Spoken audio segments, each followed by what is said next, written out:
bespoke radio for the masses. Headline edition, July 8, 1947. The Army Air Forces has announced that a flying disc has been found and is now in the possession of the Army. If the game is rigged, change the game. Game changer. I occasionally think how quickly our differences worldwide would vanish if we were facing an alien threat from outside this world. This is Fade to Black with your host, Jimmy Church, on the Game Changer Radio Network and KGRA, the Global Radio Alliance. I need your help to get to the year 1985. You are listening to Fade to Black with Jimmy Church on the Game Changer Network.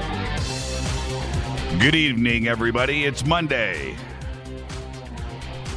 Fade to Black, bespoke radio for the masses. That's right. Today's Monday, August 8th, 221 days into the new year. Can you believe it? Just 145 days left. We are live from a bunker somewhere in downtown Burbank, California. And I would like to welcome everybody listening all around the world, all across the United States, hither and thither, to and fro, back and forth, up and down, east and west, north and south, far and near. This is Fade to Black for KJCR, the Game Changer Network, and KGRA, the Planet. I'm your so humble host, Jimmy Church.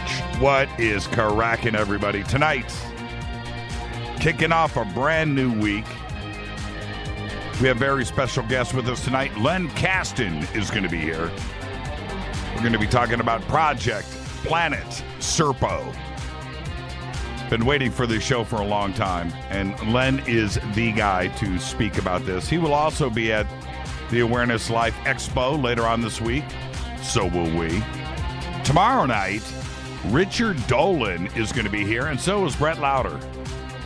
We're going to have both of them on. They will also be with us up at the Awareness Life Expo. And then what we're going to do on Wednesdays, we're going to have a special Fader night on Wednesday nights. Open lines with John Rappaport and his No More Fake Newsroom. And the Thursday show is our travel day, heading up the road to Sacramento for the Awareness Life Expo. And Friday, we'll be broadcasting from the expo. So you've got your 4 shows this week. There you go. Don't panic. Don't panic. Follow me right now on Twitter at JChurchRadio, Facebook, YouTube. You know what to do. All right, go follow, like, and subscribe. We love all of you. Great family. Oh, man. It's funny. Rita and I, all weekend, for the first, this was our first weekend off, right? Off in probably 6 months. Now, I want you to think about your own personal life for a second and how you live for the weekend, right? Well, we end the show on Friday or on Thursday. We go straight to work on Friday. Usually, every weekend, every other weekend, I'm over at Coast for a couple of days. So that kills that, right?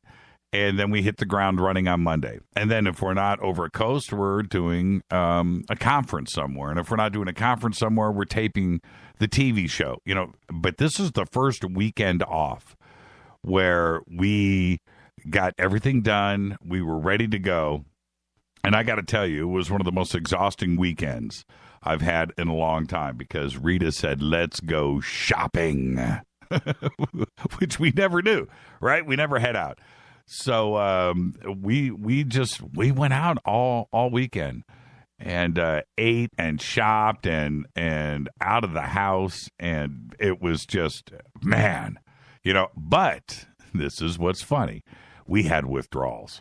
We were like, let's go work on the show. It's like I thought we got all of that out of the way.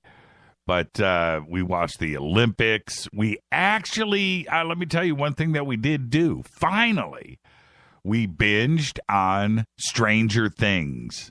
Holy crap. I'm going to light it up in Twitter right now. Who is watching Stranger Things? Okay, I want to know right now on Twitter, and you can follow me at JChurchRadio. And I'm going to check in with the chat rooms in a second to see what they have to say about this. Who is watching Stranger Things? Because we did it. Well, we went and watched the first 4 episodes back to back. The first, they're calling them chapters, and I believe there's 8. So we got 4 out of the way. And this is what's cool about Stranger Things. It's got a little bit of everything in it, doesn't it? It's got it all. But aside from the storyline, I'm watching everybody here. Yeah, okay. Yeah, okay. I get it. Okay, I'll just keep it going. John Proctor just said he's not sure. He doesn't know what it is. What? John, you have to stand in the corner. You cannot tweet for 30 minutes. You've been punished. John Proctor has to stand with his nose to the corner for 30 minutes. I don't want to see a tweet from John for 30 minutes. You're in the penalty box. It's the story. Okay, just let me say this, and I don't have any spoilers because we're only 4 in, so that part doesn't matter. Don't anybody spoil it for us, okay? All right. Yeah, the favorite part is the kids playing D&D. That was pretty cool. This is what is amazing about it, is putting all the paranormal and the fringe science stuff that we deal with every day on this show and having all of that in Stranger Things. That's pretty cool. But it's the shooting of it, the cinematography, the framing. It looks like, and I kept saying this to Rita last night, this feels very Spielberg to me, because you have the story, well, not completely, but you have the kids' view of the story, right? Then you have the adults' side of it. Then you have the bad guy side too as well. And they're all blending together. But if it's shot like a friggin' Spielberg movie, and also no commercials. Oh man, that is just wonderful. That is a beautiful thing. So, but it's the way that it's shot, and then you have this casting. The casting is amazing, and then the script, the writing is top notch, and it is very, very rare. Not only in a movie but in television, where everything comes together at the same time.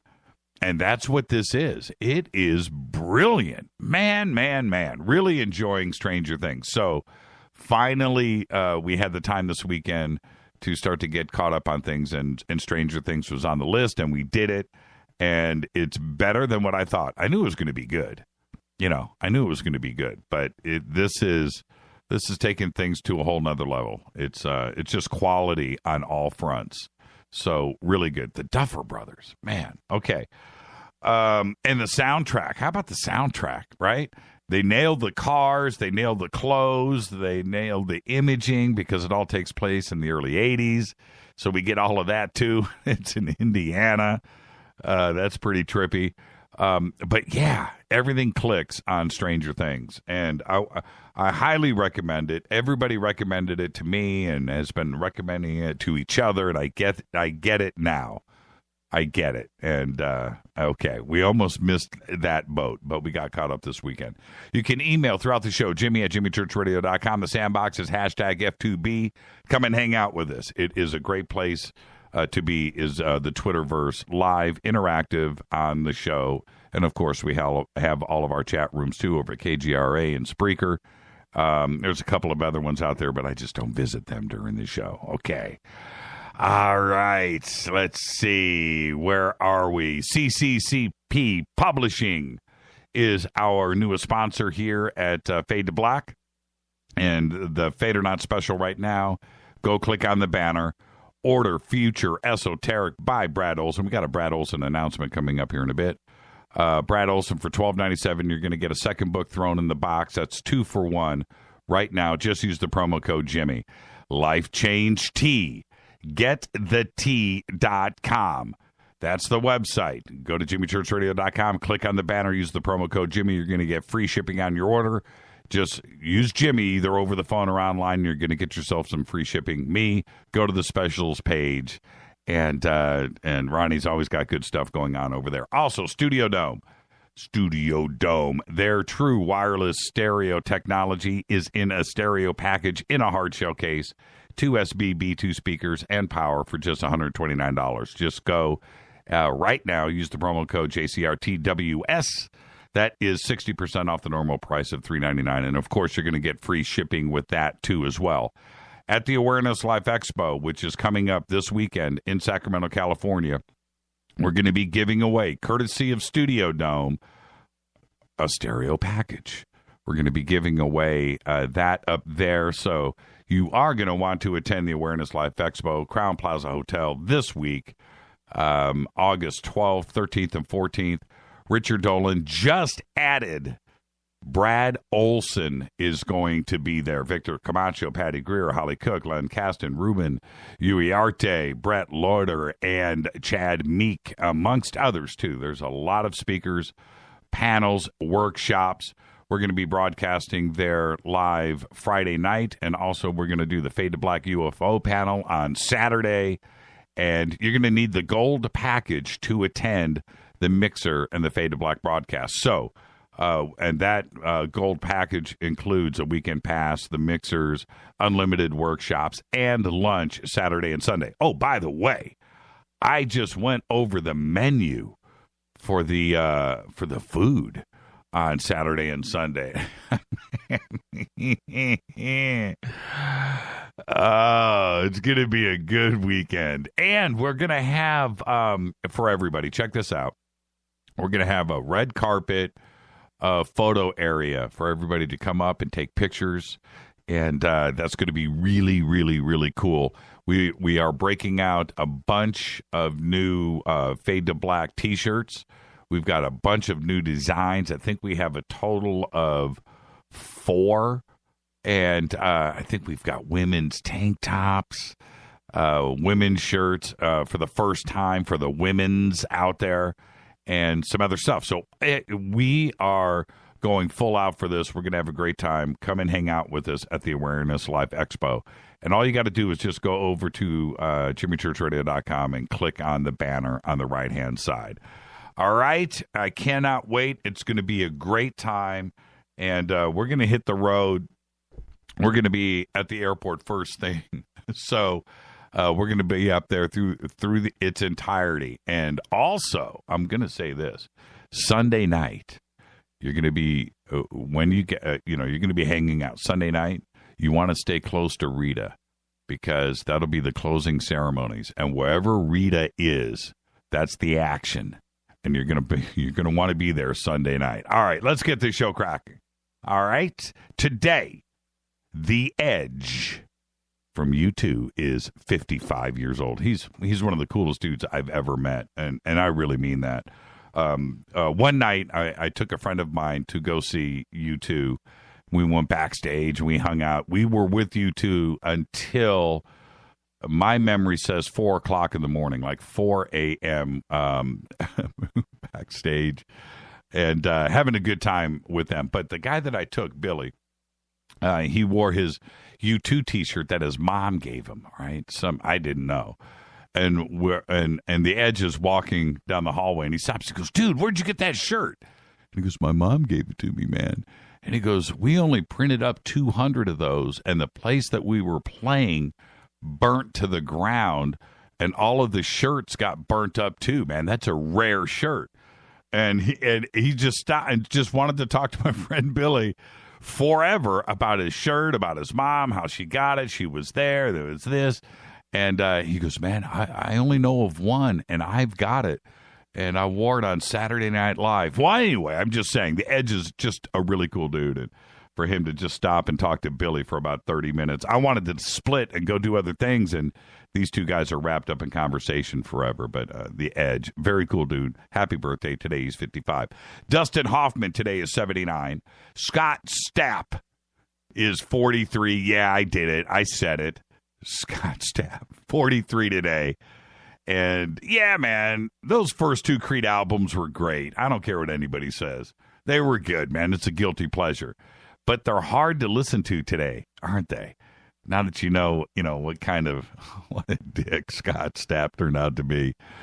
Oh, man, very unchristian young man. Anyway, Scott Stapp today is 43, and yes, those first two records are excellent. On this day in history, 1974, in an evening televised address, President Richard M. Nixon announces his intention to become the first president in American history to quit. And he did. Fader fact, a study in Canada found that people now have a shorter attention span than goldfish at 8 seconds. And that, my friends, is a Fader fact. Tonight we have special guest Len Kasten is here. We're going to talk about Project Serpo. I can't wait to get into this. I've been wanting to do this for a very, very long time. Tomorrow night, we're going to have a doubleheader. That is Richard Dolan and Brett Lauder are going to be here. Wednesday night, special Fader night with John Rappaport. The call-in number is 323-825-5045. Thursday night, we're going to be on the road to Sacramento. Friday, we're broadcasting live from the Awareness Life Expo. Which brings me to this. Disclosure. Yeah. Disclosure. Nice word. It's a nice word. Disclosure. And it means so many things to so many people. But in our world, our little universe, I think it's overused. And for good reason. So many want it so bad that I think we've started to lose sight of the mission itself. And it's got to be the number one question. Stranger comes up to me, public place, Jimmy, what about disclosure? Right? Callers, Jimmy, disclosure. It's what you want me to ask all the guests about, disclosure. And we just want it, and I understand why. But I think we've just lost sight of things because if you think about it, ufology, researchers, journalists, authors, they have done so much over the years. And if you consider where things were in 1930 or 1940 to where we are today, yes, my friends, we've come a long, long way. There are those out there who talk about the pressure on Washington, and I get that. We want pressure from the political side, the military side, national intelligence. Pressure. They know things. We need them to disclose, right? And I get that. And then there are those out there that are talking about disclosure would be something accidental, some crazy unveiling through WikiLeaks or a data dump. And that's a possibility too. And of course, there's always that flying saucer on the White House lawn. And to me, although all of this is possible, I have a different view. And I think we are close to having it done on our own. In fact, we may have already done it. We just have to continue to put the pieces together. Now, stay with me on this. Just stay with me. As I lay this out to you, this is not ancient alien theory, although it kind of sounds like it at times, but really, it is not. And the show, Ancient Aliens, and what it has done for ancient alien theory, amazing. So happy about it. Still one of my favorite shows. And I agree with the majority of what the show has to present every single week. All right?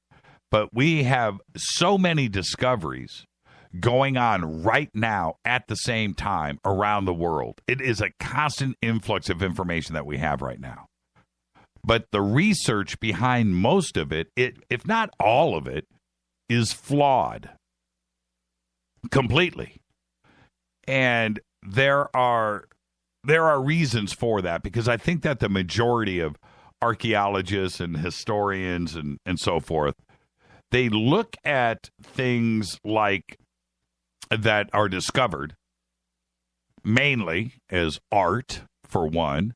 Two, you have military, you have weapons, that aspect of it.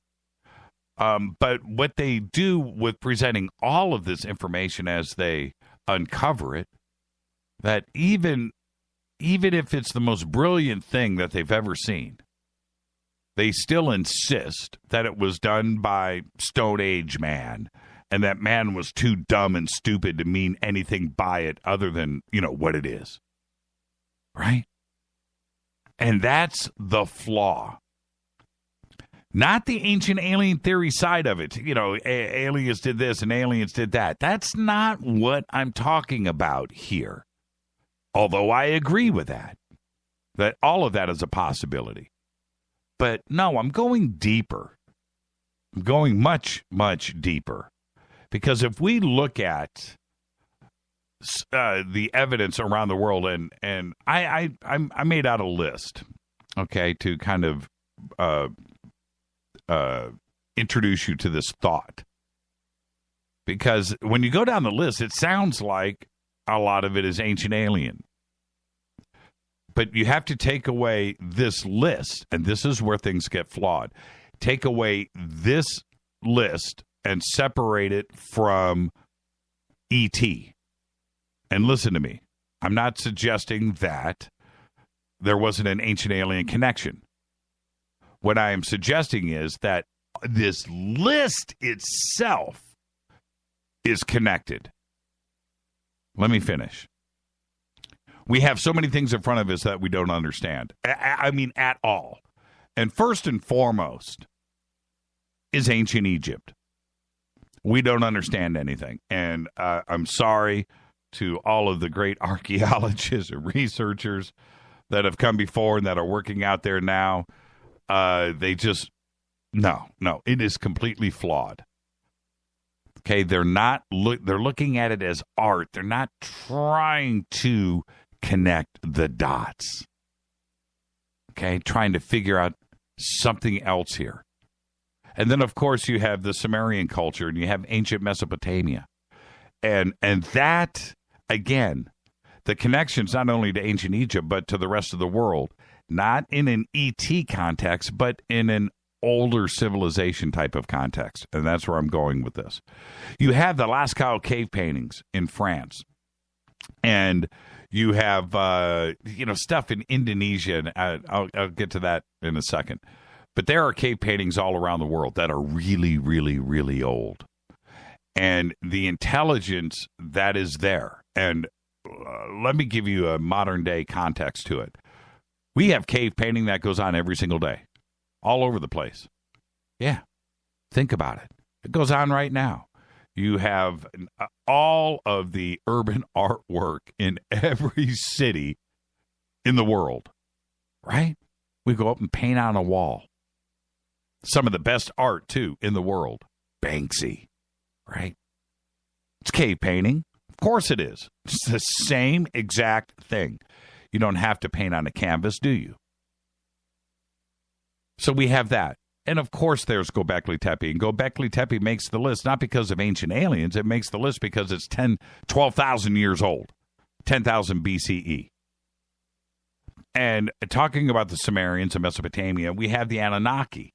Not the Anunnaki because of Sumeria or because of that part of the world or Iraq. I'm not referring to that. I'm referring to what the connections to the Anunnaki may be and what the message was. And then you have, once you stretch out past that, there are connections with the Mayans and India. Some of the oldest writings and mythology that we have comes out of India. And quite frankly, if Stone Age man, 5, 6, 7, 8,000 years ago was supposed to be dumb and stupid, the stuff in India isn't supposed to exist. And we have the same situations in China and Japan. Crazy connections. And we have to I'm not talking about ET. I'm talking about culture existing a long time ago. And if you go, look at the Tassili in the Sahara Desert, and you go and you look at that artwork, right? It's not artwork. It's a message. And there's something there. It's an amazing set of stuff. And you look at the Wandjina petroglyphs from Kimberley in Australia. The Atacama Desert, Chile, those geoglyphs. How about the geoglyphs that are in South Australia? And you start to look at all of this. How about the connections to an older civilization, a situation of man before man. There's us. There's us. And then there's something else that was going on 50,000 years ago, 100,000 years ago, 1,000,000 years ago. And that's the part of disclosure that I think we are close to solving for ourselves, because the evidence is right there. If you look at Caso Rock, or Black Dragon Canyon, all here in North America, Sego Canyon, McGee Springs, some of the most amazing stuff, Wild Horse Canyon, Buckhorn Wash. Go and look at that artwork, and then go look at the artwork that is going on in the south of France, in Australia, Indonesia, South Africa. It all looks the same.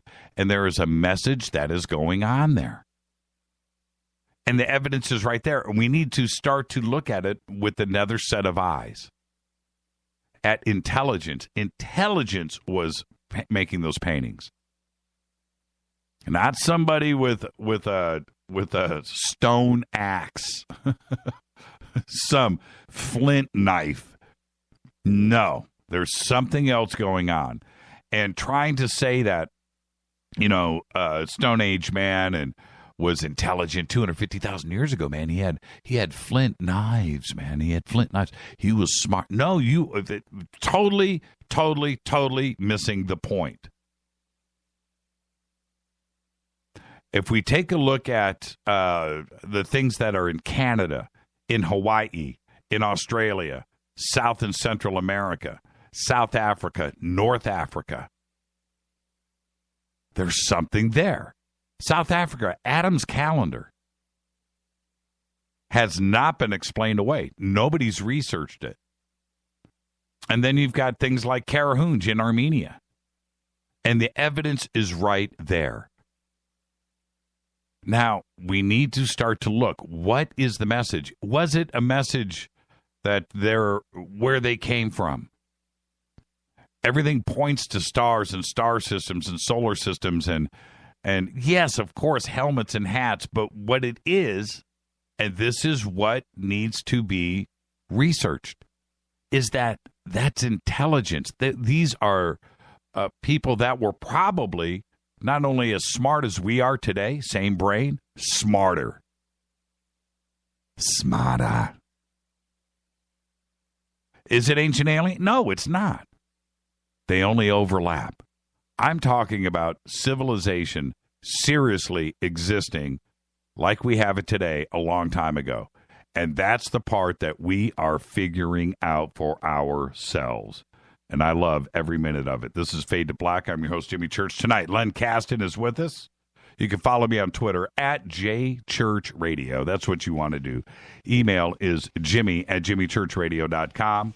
We're going to talk about Project Serpo, Planet Serpo. And with what I just spoke about right now, does that overlap too as well? Planet Serpo. Think about it. My guest is Len Kasten. I'm your host, Jimmy Church. I'll be right back.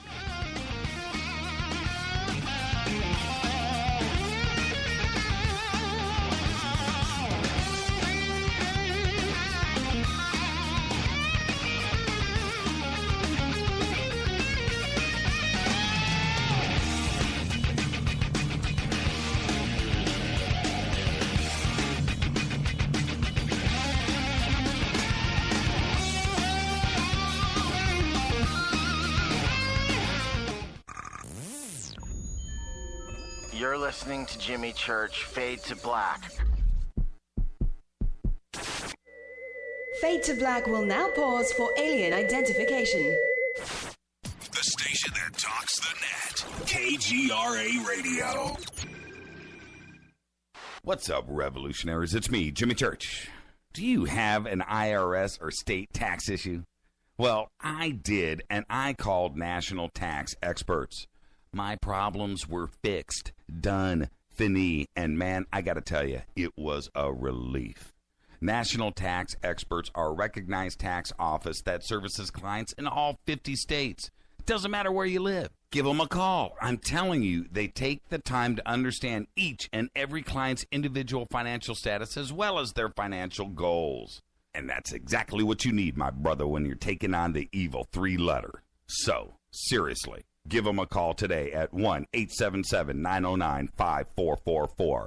Again, 1-877-909-5444. Or go check out their website, www.nattaxexperts.com. That's NATTAXEXPERTS.com. Tell them Jimmy sent you. Hi, folks. Ronnie here reminding you that June is Health Awareness Month, sponsored by GetTheTea.com. Many of you have heard our tea commercial, maybe visited the website, but haven't committed because, well, you just don't know. Skeptical. We understand. Just to remind you, our tea is not just tea. In fact, very little tea. Life Change Tea is a unique blend of 8 different herbs, removing intruders that attack your health. You brew our tea to make the concentrate, you add water, and put in the fridge. 2 8-ounce glasses a day, and life will be good. Visit us at GetTheTea.com. That's GetTheTea.com. And this month is lots of fun stuff with Health Awareness Month. You could be picked and receive your order absolutely free. You never know. Read the testimonies and try our products. Log on to GetTheTea.com. That's GetTheTea.com. And for great health tips, visit my YouTube channel at Health Matters Now, where you can learn about health tips and how products work on your body. Join me, GetTheTea.com. 9 out of 10 geneticists agree. Fade to Black is not your father's radio show on the Game Changer Radio Network and KGRA, The Planet.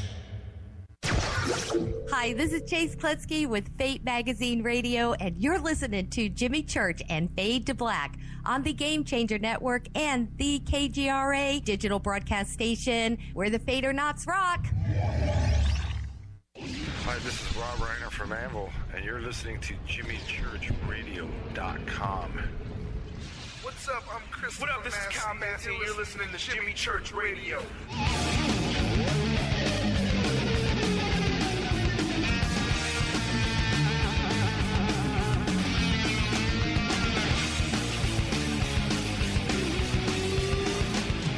All right, welcome back. Fade to Black. Tonight, Len Kasten is with us, and he's also going to be at the Awareness Life Expo this coming weekend in Sacramento, California, along with us and everybody else. It's going to be a great time, and I look forward to seeing everybody up there. Don't forget about the red carpet. Len Kasten has a BA degree from Cornell University, where he majored in psychology and minored in literature and philosophy. After graduating from Cornell, he entered the United States Air Force Aviation Cadet Program. And while in the Air Force, he experienced a UFO encounter that had a transformative effect on his life, although he didn't realize it until a few years later. We're going to talk about that straight out of the gate tonight. The encounter was at Eglin Air Force Base, where one night he witnessed a glowing green and gold craft moving swiftly and silently over the Gulf of Mexico. Sighting was confirmed the next day by radar operators and reported to a superior. After serving in the Air Force, he moved to Richmond, Virginia, where he served a lot of time in the extensive New Age library at the Association for Research and Enlightenment, ARE, Edgar Cayce. Kasten, while working in Washington, D.C. in the late 1960s, felt drawn to join the National Investigations Committee on Aerial Phenomena, otherwise known as NICAP. He then moved to Hartford, Connecticut, where he joined the American Philosopher Society, and it was to eventually become the president. Tonight, we're going to talk about Project/Planet Serpo, which was the subject of his book, Secret Journey to Planet Serpo, A True Story of Interplanetary Travel. And we're also going to talk about his new book, which is due out in March 2017, entitled Alien World Order. And I would like to welcome for the first time to Fade to Black, Mr. Len Kasten. Len, good evening. Good evening, Jimmy. How are you? I'm doing fantastic, sir. And looking forward to seeing you this week up in Sacramento. It's going to be great. Yes, it will be. I'm looking forward to it, too. Now, I want to jump into really quick. Before we jump in, you get the Fade to Black first-time guest disclaimer. So there you go. Oh, okay. Next time you're on the show, you don't get the disclaimer, but you get it tonight, which is this is just you and I sitting on my couch having a conversation as friends. Where we start, we start. Where we end, but we're going to end as friends. Are you ready to go? I'm ready to go. See, that was painless, right? Yes, definitely. It's funny. When I do that to a first-time guest, I always listen to the pause. What disclaimer? What are you going to do to me, man? Well, I want to obey all the legalities here, Jimmy. I'm not sure what you got up your sleeve. Yeah. Well, what I got up my sleeve tonight is, and we're gonna go knee deep into Project Serpo because I followed everything from day one when the website was first launched, and I used to come home. I used to break traffic laws trying to get home so I could get to the website to see if there was an update. It controlled my life there for a while. Wow, okay. Yeah, it was an exciting time. So I can't wait to get into all of that tonight. But let's back up a little bit. I want to talk about how you grew up and were your parents into this type of thing? Were they open-minded? What was it like growing up, and what led you eventually to the Air Force? No, my parents were very conventional, as was my entire family, actually. My brother, my sisters. Nobody was into any of this. But, of course, you must realize I grew up a long time ago. So let's factor that in. But in any case, it wasn't until I had that experience in the Air Force that I even knew what a UFO was. I had absolutely no exposure to the whole concept. And what year was that, by the way? That was in the early 60s. Early 60s. So up to that point, were you listening to, especially, Cornell and stuff, were you listening to Long John Nebel? I was indeed listening. Yes, I was. I used to turn him on my car radio every night when I was driving. Yeah, he was one of the best, wasn't he? He was. He was great. He was almost as good as Art Bell was. Well, maybe better. Man, I gotta tell you, everybody just lean forward. What's Jimmy gonna say about Art now? But you're absolutely right in that, because Art was Art, and certainly because he's more modern, and we remember Art today. Most listeners to Art Bell had no idea who Long John Nebel was. Yes. And so therefore, everybody thinks that Art was first, and Art wasn't. There was a guy here in L.A. That had a show called Open Minds on Saturday nights here in L.A. On KABC. And his show in the 80s was absolutely spot on the money. But there wouldn't have been any of that if it wasn't for Long John Nebel. I agree entirely. Long John was fantastic. He really was. He was, and it was the I want to say this correctly about John. I think he came from everything with such a skeptic's approach and he thought that even though his show was serious, it had its funny elements too, because he was such a skeptic that had a huge open mind, and it was a weird combination, and it worked forever. That show was on air. It worked beautifully because he kept an open mind, and he never poo-pooed anything. He listened carefully, and he asked the right questions. He was great. And of course, that was the era of the contactees, Van Tassel and all of those early contactees, Adamski. So that was an exciting time. It was, and also the inner Earth, and telekinesis and all of the mind reading and stuff that was such a wonder in the 50s, because the 50s was a different time. It was about new things and new eras.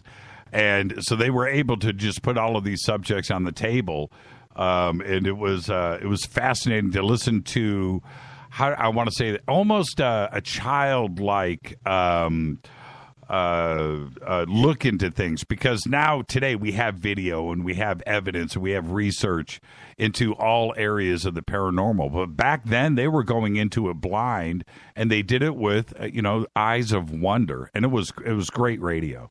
It really was. It really was. Well, people like Van Tassel and Adamski, they were very eloquent, and they were able to defend their positions very well. I think that was one of the things that made it work. Yeah, I miss Van Tassel every day. Adamski, whatever, but George Van Tassel, man, Tassel. He was just amazing. So what led you to the Air Force? How did you end up going there?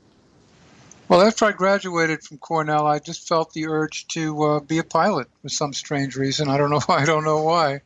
I had been in ROTC and didn't like it very much, but nevertheless, I decided that was the thing I wanted to do at that point. And there was a Naval Air Force recruiter at the on campus, and I went over and talked to him, and he convinced me that was the thing to do.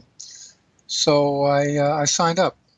But I wound up changing my mind about naval aviation, and then a year later I decided on Air Force aviation instead. Now, this sighting at Eglin Air Force Base is an interesting one, and also what you saw. Tell me about that evening really quick, because you were also at Contact in the Desert, and there's something relative here that the audience doesn't know about. So we'll jump into that in a second. But what did you see that night at Eglin? Well, actually, it was Eglin Air Force Base. What happened was I woke up and bounced out of bed at 3 a.m. for some strange reason. There were two of us in the dormitory room, and barracks, I should say. And I don't know. I have no idea what made me wake up at 3 o'clock in the morning and get out of bed. I never did that before. And I ran to the window, and no sooner did I get to the window than this thing went flashing by. And it was just a little above eye level. It was sort of a glowing gold and green phosphorescent. And I put my face up to the window and I watched it until it disappeared out over the Gulf of Mexico. And then I went back to sleep. My roommate never woke up. And the next morning, the tower operators, in the weather, this was a weather detachment, came in, and they were talking about UFOs that had been over the runway. And I said, "What's a UFO?" And they explained it. And I said, "I think I saw one coming from the runway." And they said, "Well, you better go report it to the UFO office." So UFO office. I said, "Sure, I'll go report it to the UFO office." I found it the next day, and there was a full captain sitting there with a multi-page questionnaire. And nothing that I told him really surprised him very much, including my perceived rate of speed of the object. I thought it was moving very, very fast. We estimated it from the time that I saw it to the time it disappeared. He estimated the speed to be something like 5,000 miles an hour or something like that. Right. And he did not seem at all surprised by that. There was a UFO office at Eglin? Yes, there was. That was Project Blue Book. Did you know about this office? I had no idea until they told me that it existed. I had no idea. I didn't even know what a UFO was, frankly. Do you remember the questionnaire, Len? Vaguely, okay. But it must be somewhere in the files there, Project Blue Book. Wow, that is so interesting. And the reason why. Okay, how long did the entire incident last? From the time I saw it till the time it disappeared? Yes. Is that what you're saying? Yes. Couldn't have been more than perhaps maybe a minute. About a minute? Yes. Okay. And your description of the craft I find very interesting because of, as you know, I want the audience to know that Len, strangely enough, was in the crowd with me that night at Contact in the Desert when we had our sightings. And so you know what I saw that night, obviously. I was pretty loud about it there. And I wish you would have come up and spoke to me that night, but it was very dark. I couldn't see anybody around me either. So And I didn't have a flashlight. I couldn't even see where I was walking. I didn't know what I was doing. Yeah, you didn't want to step off the cliff. That's for sure. No, that's right. And but when that light started turning green from the UFO, that was really an exciting moment. Did it remind you of now? Okay, the one that I followed that took off from our left, facing off the cliff, which would have been, I guess, north from the north side of the valley. Yes, exactly. You remember Melinda had the microphone in my mouth, right? And I was describing what was going up.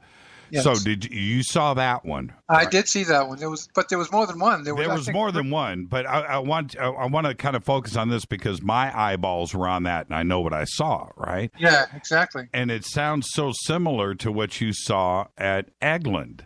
Yes, exactly. Did it also remind you of what you saw at Eglin?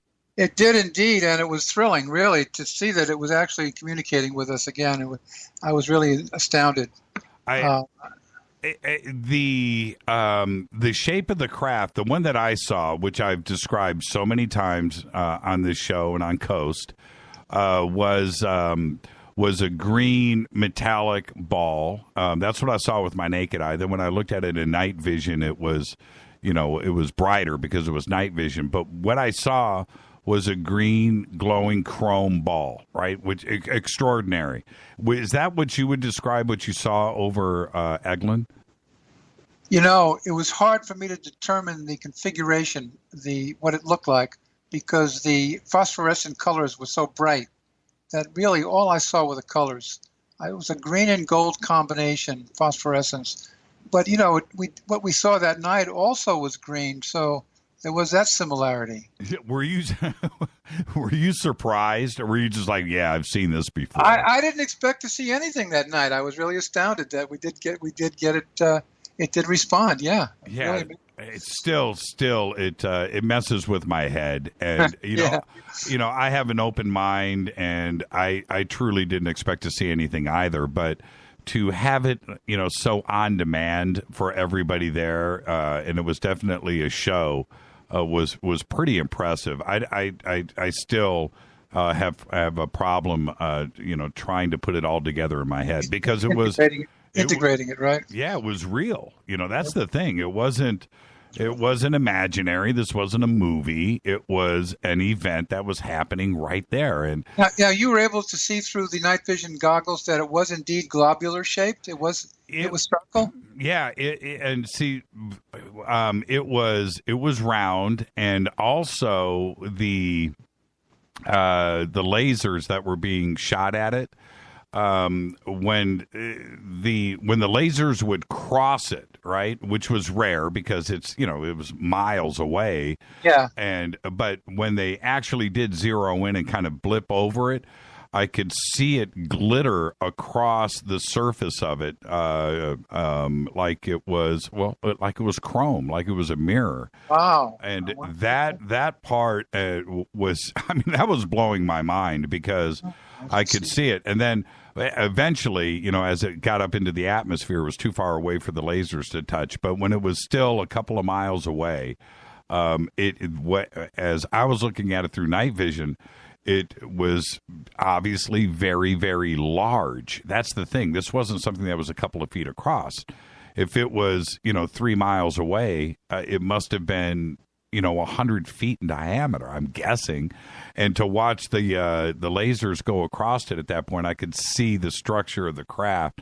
I could see that it was chrome, green, and round, and I could see that when the lasers went across it.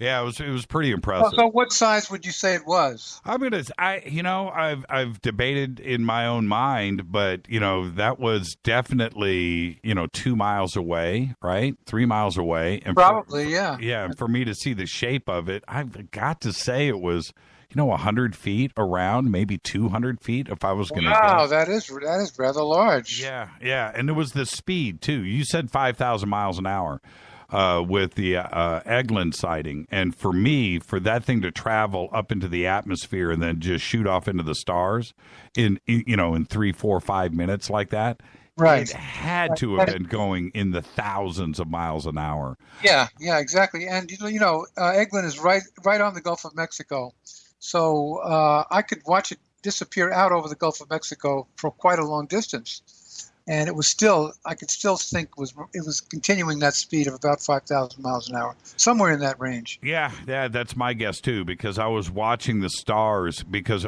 in the night vision as I'm tracking it, I could see the stars moving in the background, which were, it was just hauling, man. I want to use some really colorful language right now, but let's just say this. It was hauling. And it was, every time I took the night vision away to look at it and then go back and with the night vision and follow it traveled such a long distance in such a short amount of time. Yeah. And that wasn't the end of my story. Oh, yeah, continue. Well, we're going to hit a break, so I'll let you finish. We've got about 60 seconds. Okay. I got very sick the next day. I had flu-like symptoms, and I had to go to the base hospital for three days. And you think they were tied together? Yeah, I think I was probably taken on board the craft because that's a very common reaction. Right, right. Did you was there missing time? No missing time. Interesting.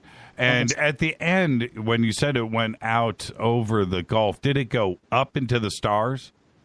No, it just kept going on the same course straight. It couldn't have been more than 1,000 feet in altitude. It was very low. It was very low. And what did the real quickly, when you talked to the tower and the radar guys, what did they tell you about the speed and the trajectory and how long they followed? They said they were hovering over the runways. There were 4 of them hovering over the runways, and they came to the conclusion that they were probably just deer. That was their conclusion. That they were deer hovering over the runway. Deer do show up on radar. So that was the conclusion they came to. I'll let them. That was a long time ago. Yeah, I'll let them stick to that story. That's fine. This is Fade to Black. Our guest tonight, Len Kasten. Len is going to be with us at the Awareness Life Expo up in Sacramento, California. When we come back, let's get started. Planet Serpo. I'm your host, Jimmy Church. More with Len right after this short break. Stay with us.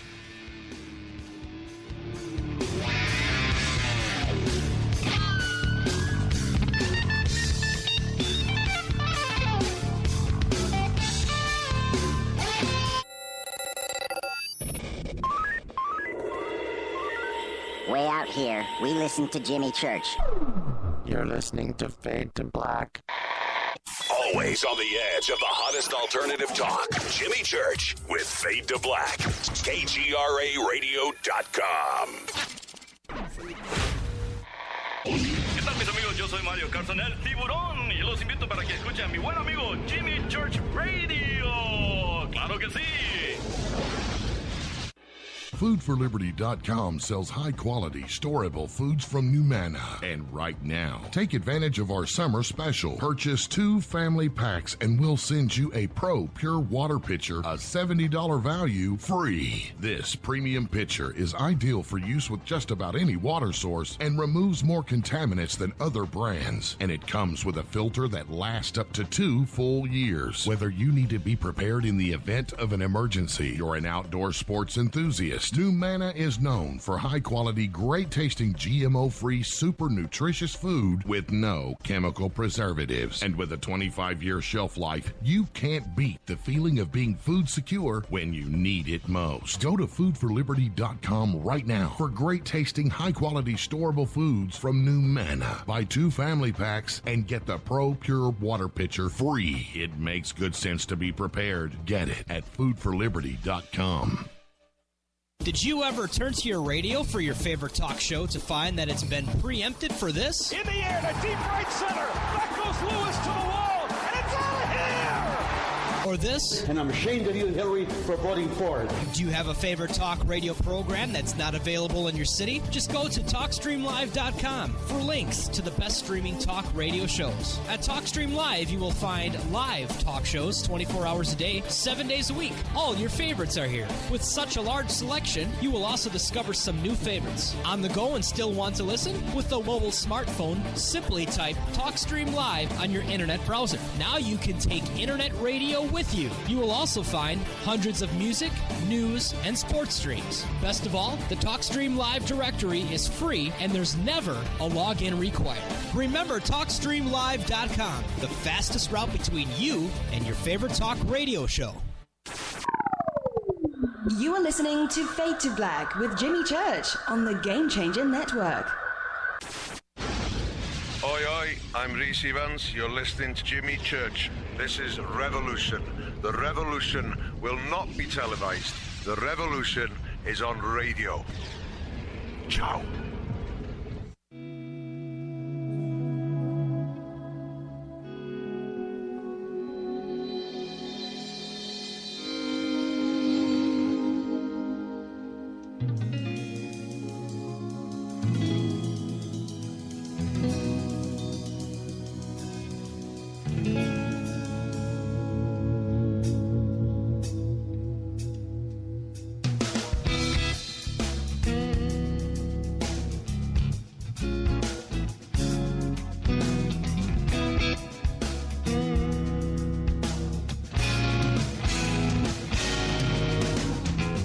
All right, welcome back to Fade to Black. I'm your host, Jimmy Church.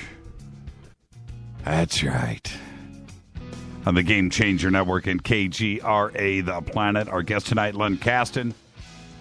We're going to talk about Planet Project Serpo, and we're going to start actually at the beginning. And before we get there, Len, when was the first time you actually heard the name Serpo? I was sitting in the shuttle van from Laughlin, from the conference at Laughlin, Nevada in 2006, February of 2006, I believe, and I was sharing it with Bill Ryan. Bill Ryan was in that van. Oh, there you go. Okay. And that's how it all started. I listened to Bill talk about it the entire trip from Laughlin to Las Vegas Airport. By the time I got out of that shuttle, I was absolutely incredibly. I was dizzy with what he'd been talking about. Yeah, so, I've never talked to Bill directly about this, and I haven't done it for a couple of reasons. One, he chose to back off of everything, and he had his own reasons for that, and he's spoken about it a little bit. But I just don't think that he wants to visit it anymore for his own reasons. I think. No, he doesn't. He's through with it. He was through with it quite a while back. Yeah, well, he spent enough time on it. He wanted to go on to other things. I can't blame him. I think he got freaked out too, as well, personally, and I think that had something to do with it. Freaked out by what? By who? Again, I don't want to speak for Bill, but I just think he got really close to the fire. Oh yeah, okay. That makes sense. That makes sense too. Yeah, he got involved, man. Yeah, he did. Yes. Okay, so when you first spoke to Bill about this, what you must have asked him a couple of questions in that van, and I want to be the fly on the wall a little bit. What did you guys talk about? Well, I listened to him. He was relating the whole story to who was it? The pilot.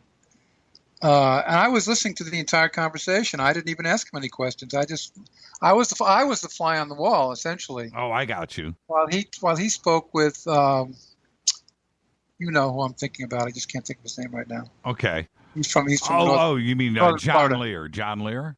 No, he's from Northern Florida. He was the ex-Air Force pilot, also. Okay. Well, I'll think of it later. That's all right. That's all right. It'll come to me too as well.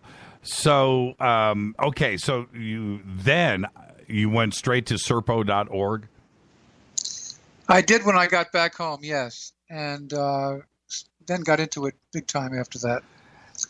And Kerry Cassidy was also involved with Bill Ryan at that time also, and I slowly put the pieces together. It all made sense to me, and I began to understand what had happened. I just realized that he was telling the truth.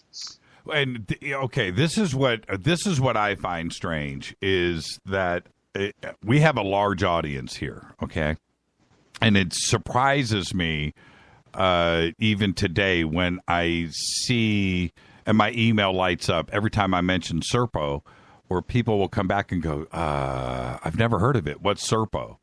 And that's interesting because it is such an amazing story, and how it came about, and who the whistleblowers were, and that entire group, and what it did for ufology in 06, 07, and 08, and 09. It was a pretty incredible time to be reading stuff like this. But here we are in 2016, and people that are, study ufology today, and fans and of the show, that they've never heard of Serpo.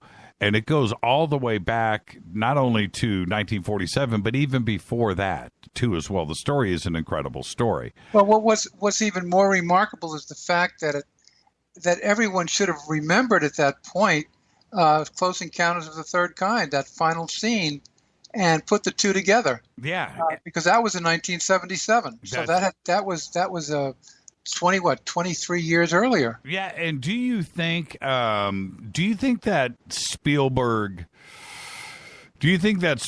was directly relating the Serpo story, and that he was being fed information from, either it could have been Jacques Vallée, it could have been Hynek, it could have been somebody in the military, the CIA, but do you think he was fed direct information and was told to put this into the ending of Close Encounters? I do. Yes, I do.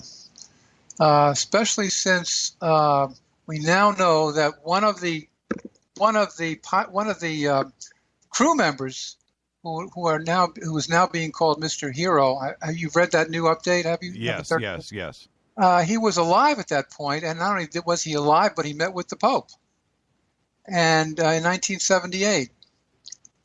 So if he was getting around like that, perhaps he did go to Spielberg in view of Spielberg's great success with the movie Jaws, and decided to give him the information. I don't know. But Spielberg was definitely read in on the whole thing. There's no question about it. He had too many of the facts right. He had too many things right.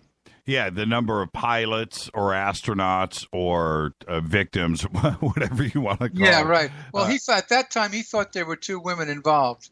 I have subsequently determined that they were all men. But at that point, the information out there was that there were indeed two women involved in the initial crew team. But I think they turned out to be alternates. They did not actually go to Serpo, the two women. But he did have those in the movie. Now, for the audience, tonight, your work is to, after the show, go to serpo.org, and it is laid out, and it's always been done this way, too. It's really cool. But when you go to serpo.org, at the top of the page, you're going to see a bunch of blue boxes that are numbered 1 through, the exciting news is we've got an update, which is 36A. So it's 1 through 36. And now, as of August 5th, it was the first update that's been here.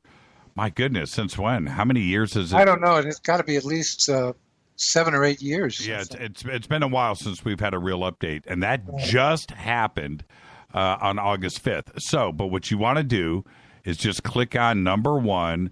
And that's the start of not only the story, but the start of the website itself. And you can read everything in chronological order that we will be talking about tonight. And the story itself and the way that everything is presented unedited in Serpo it's an incredible story. And the details are thick, it's heavy, but it is absolutely wonderful reading, and it's highly recommended. So that's what everybody will do tonight. Serpo.org. Start at number 1 and spend the next few months. Yeah, there are about 14,000 words out there. Yeah, it is an extensive story, but it's laid out completely in chronological order. And I need to stress with everybody, I was every single day I was hoping for a new update, and it was so exciting to have this happen, knowing that you were coming on the show, and then this update happened last week. So I know, and to learn now that one of the actual crew members was the person that actually met with the Pope in 1978. That was him. They're now calling him, now in the new release, they're calling him Mr. Hero. At that time, when release number 28 was written, he was referred to as OSG, meaning our special guest. But now, we now know he was actually the pilot who went to Serpo. He's the one who met with the Pope in 1978. And do you know what's really crazy is that the original poster called himself Anonymous. And when we have, Anonymous today, that organization, that's a pretty crazy coincidence. Yeah, but exactly. Yeah. The first word. But he was the first Anonymous. Yes, he was the first Anonymous. And the first Anonymous, right. And the way he starts off the website is, first, let me introduce myself. My name is Request Anonymous. Exactly. I'm a retired employee of the United States government. I won't go into any details about my past, but I was involved in a special program. And then the rest, they say, is history. But that's how the website starts off. And it starts off with Roswell, and which is an important part not only of the Serpo story, which we're going to end up, and we'll go to Planet Serpo, and we'll talk about all of that too as well. But does the story for you, does it start in Roswell? Absolutely. That's where it started, because there was one survivor. And that survivor, who was from Serpo, we now know, he made all the difference in the world. And that's where all the information came from, and that's where the first decision was made for the exchange program. Now, there was one interesting thing, and I want you to talk about this, and feel free to go anywhere you want with this. But all of the information that has been collected over the years, most of it about Roswell, was always connected back to Wright-Patterson, which goes back to all of the original government press releases, and the craft is on its way to Wright-Patterson right now. Okay, but Serpo says no, that EBE-1 went to Los Alamos, right? Yeah, he did eventually. Yes, he got there in 1950. For 2 or 3 years, he stayed. He did not go to Los Alamos, but he was taken there in 1950 when they had an apartment ready for him to live in.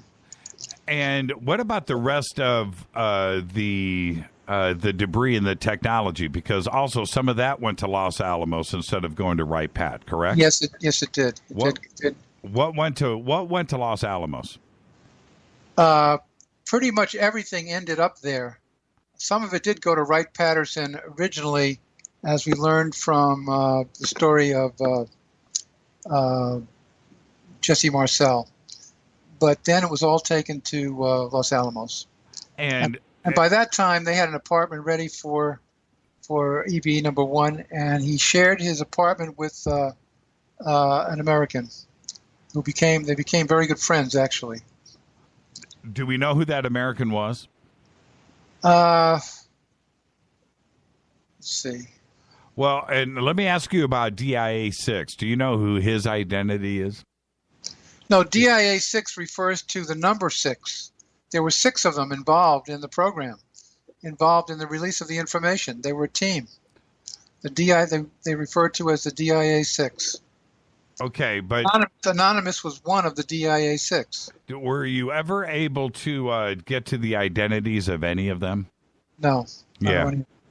And do you think Bill Ryan knew? I doubt it.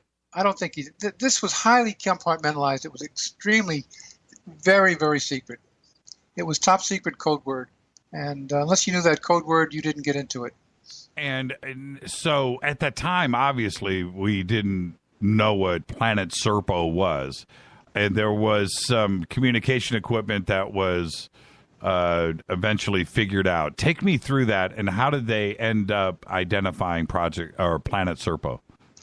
Actually, the name Serpo was not known until our people got there, and they heard it for the first time there when they arrived. Up until that time, nobody had heard what the name of that planet. So they knew it was in Zeta Reticuli, and they knew approximately which planet in Zeta Reticuli it was, but they didn't have the name at that point. And the communication equipment that was eventually wound up over at Los Alamos, what was that, and how did they eventually get that stuff working? They could not get it to work for a long time when they brought it to Los Alamos. Our scientists worked on it like crazy, but they just couldn't get it to work. But then one of our scientists had the bright idea of saying, hey, let's bring it back to the crashed disk and hook it up to the power supply, which we now call the crystal rectangle, by the way, and see if it'll work. And sure enough, then it worked. So we were the ones that figured it out. The alien himself didn't understand that. And then the alien EBE-1 was able to do a shout out. Yes, exactly. And he asked for a rescue mission to come and get him, but they couldn't do it at that time. And how long had passed up to this point when he was able to, reach out to his planet? Approximately just the year before he died. He died in 1952. It wasn't until late in 51 or early 52 that he was able to start sending messages to his planet. And so they got back to him literally and said, well, we can't, right? We can't come back and get you. Exactly. But something else happened. Another craft. Okay, because this is where the story gets really interesting for me, too, as well. I can only imagine how Washington was reacting to this, too, and we'll get to that. But somebody came up with the idea that the distance was too far. The craft is too small to travel this great distance. There must be something else involved. What happened? Well, that was after he had died.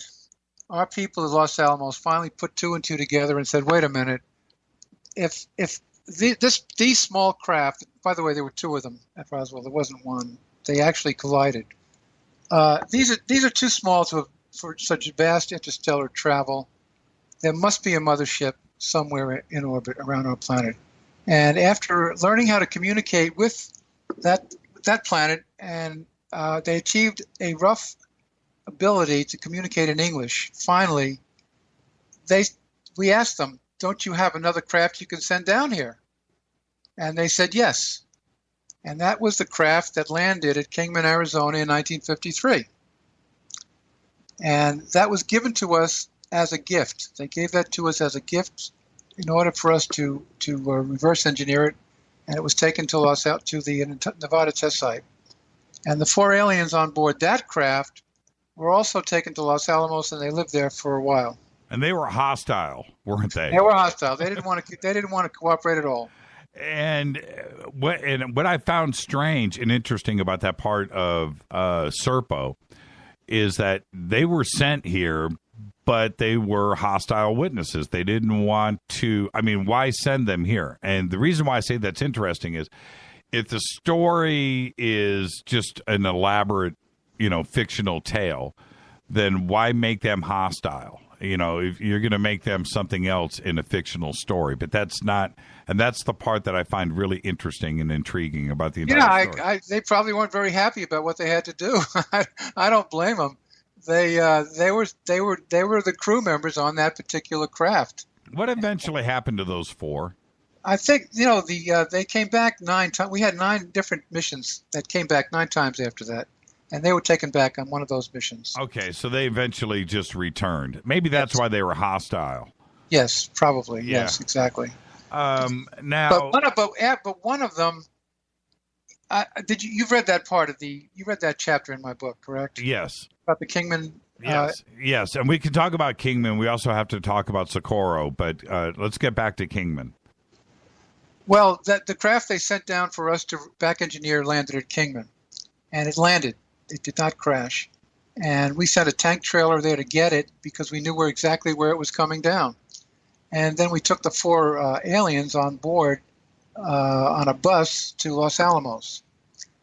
But when the craft itself was taken to the Nevada test site, and our scientists could not do anything with it, and one of the things that bothered them was there was a low humming sound continually coming out of the craft. It was driving them crazy, so they couldn't work around it.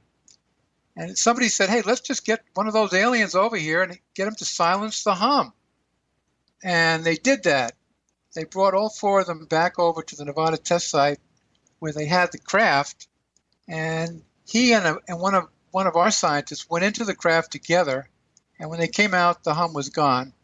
And after that, there was more friendship between the 2 teams, and that's when our that's when the back engineering really began to pick up after that incident.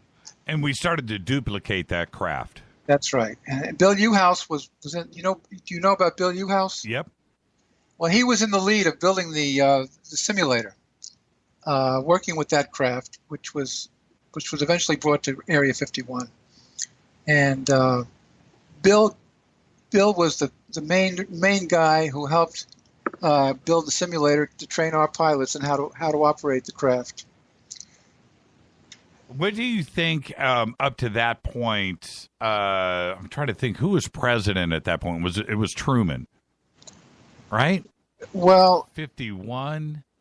No, Eisenhower. 51 was still Truman. Right. It was still Truman. What do you think Truman knew about this? I mean, it was so compartmentalized up to that point. I think he knew the whole story. You think Truman knew the whole story? What about Eisenhower? I think Eisenhower knew a lot about it, and I think Eisenhower was the last one to really have a lot of information. And so now the trips are going back and forth, and the communication is there. The 4 EBEs have left. We're advancing in this technology. What happened next with Serpo in 53, 54? Because we also have the Socorro incident too as well, which is connected to Serpo. You're talking about the Socorro, the crash that was reported to the New England, the New Mexico policeman. Yes. Jesse Zamora.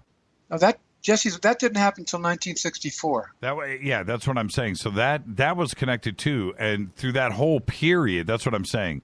The Serpo project was ongoing, and then the incident happened with Jesse Zamora, which I think could have been an accident.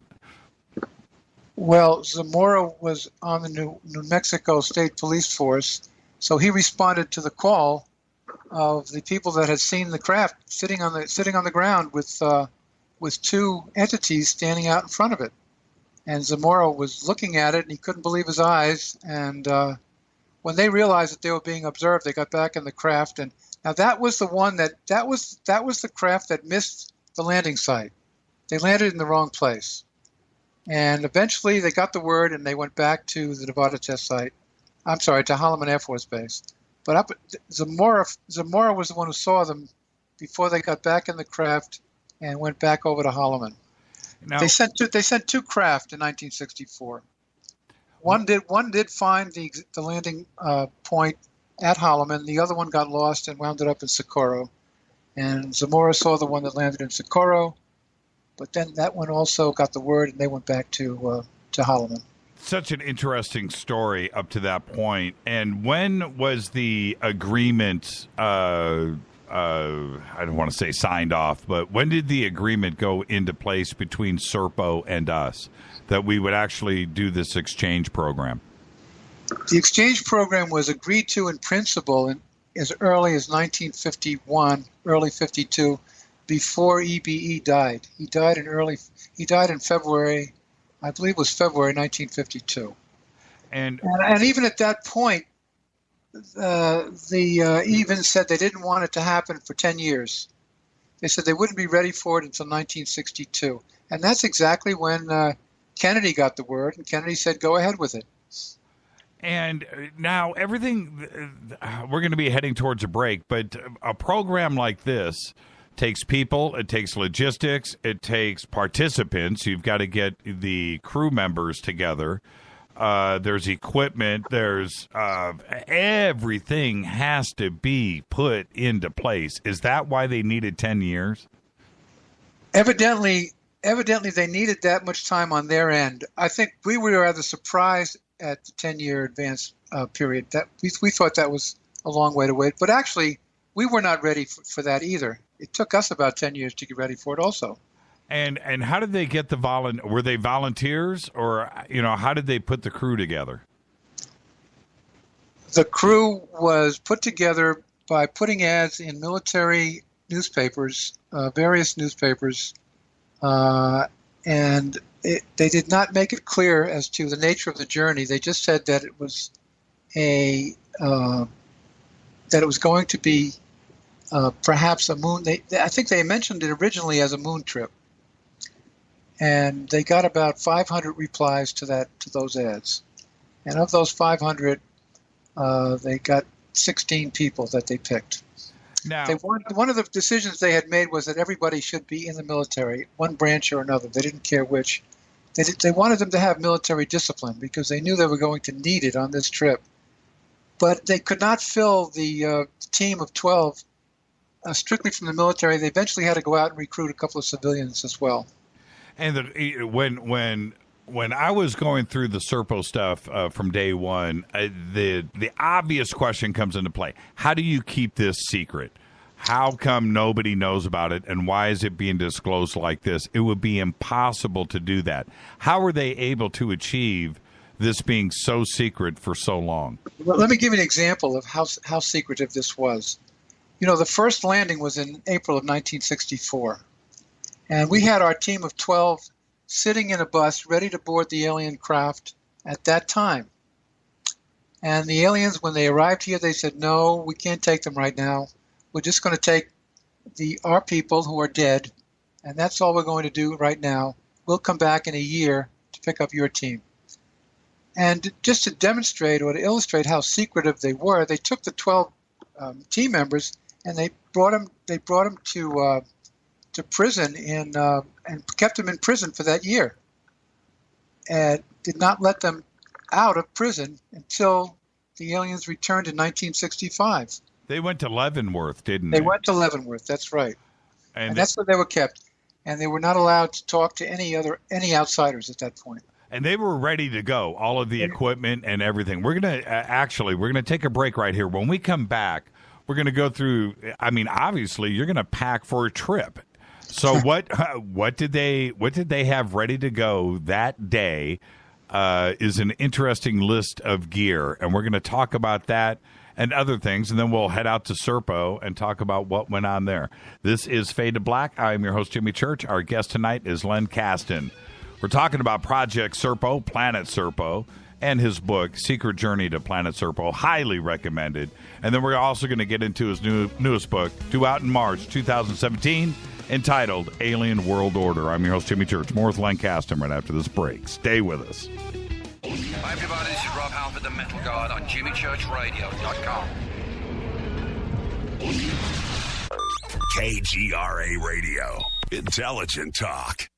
So, you love talk radio? Then you'll love TalkStreamLive.com. TalkStream Live is always on, 24/7, with the best streaming talk shows. Find your favorite talkers and discover some new ones. It's free, readily available online or on any smartphone or tablet. Finding your favorite talk shows all in one place has gotten a whole lot easier. Just go to TalkStreamLive.com. Be sure to download the free apps from Google Play or the iTunes App Store. Are you tired of brown rust stains on your toilets, sinks, and clothes? Does your water smell and taste bad? Don't live with these problems anymore. HydroCare's revolutionary well water systems, available at Wave Home Solutions, gives you clean, healthy, great-tasting water from every faucet. They remove iron, hydrogen sulfide, sediment, and many other contaminants that are distasteful and damaging your fixtures. You'll be amazed how fresh and clean well water can be. Satisfaction guaranteed. Go to bestwater123.com. That's bestwater123.com. So, you love talk radio? Then you'll love TalkStreamLive.com. TalkStream Live is always on, 24/7, with the best streaming talk shows. Find your favorite talkers and discover some new ones. It's free, readily available online or on any smartphone or tablet. Finding your favorite talk shows all in one place has gotten a whole lot easier. Just go to TalkStreamLive.com. Be sure to download the free apps from Google Play or the iTunes App Store. Fate or not, things are never what they seem. For the past century, forbidden subjects such as UFOs, backward engineering, human abductions, secret space programs, underground bases, suppressed free energy devices, and other fantastic notions have tested the human mind, forcing it to decipher fact from fiction.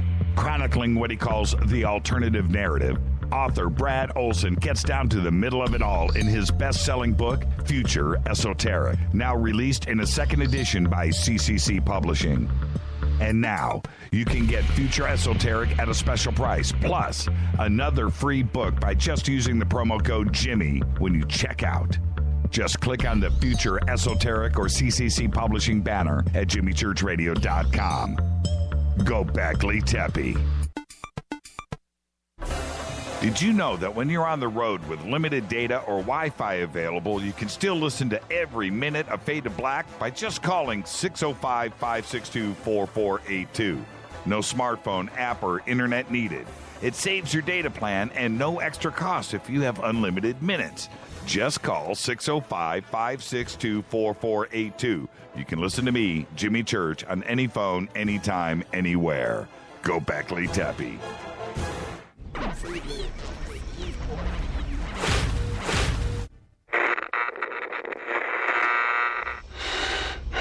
You want to know a secret? I love ponies. I really love ponies. I'm serious. I couldn't stay sane without ponies to brush. Why Fade to Black? Because you never got that pony, damn it. This is Fade to Black with Jimmy Church on the Game Changer Radio Network and KGRA, the Global Radio Alliance.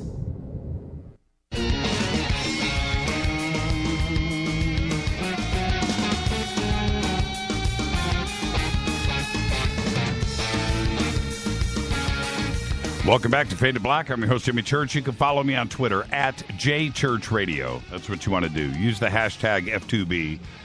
Come hang out in the sandbox. We're going to do again tonight probably 3,000-4,000 tweets. And you do want to get in on the conversation. Our guest tonight is Len Kasten, and we're talking about Project Planet Serpo. Len, I want to kind of start here. Who was in the crew, and what was each individual's job? It's interesting how they compiled the crew and what their tasks were. Yeah, they had designated 12 different jobs they wanted to cover. They wanted 2 pilots, they wanted a linguist, they wanted 2 doctors, they had all these categories all worked out, and they found the people to fill them.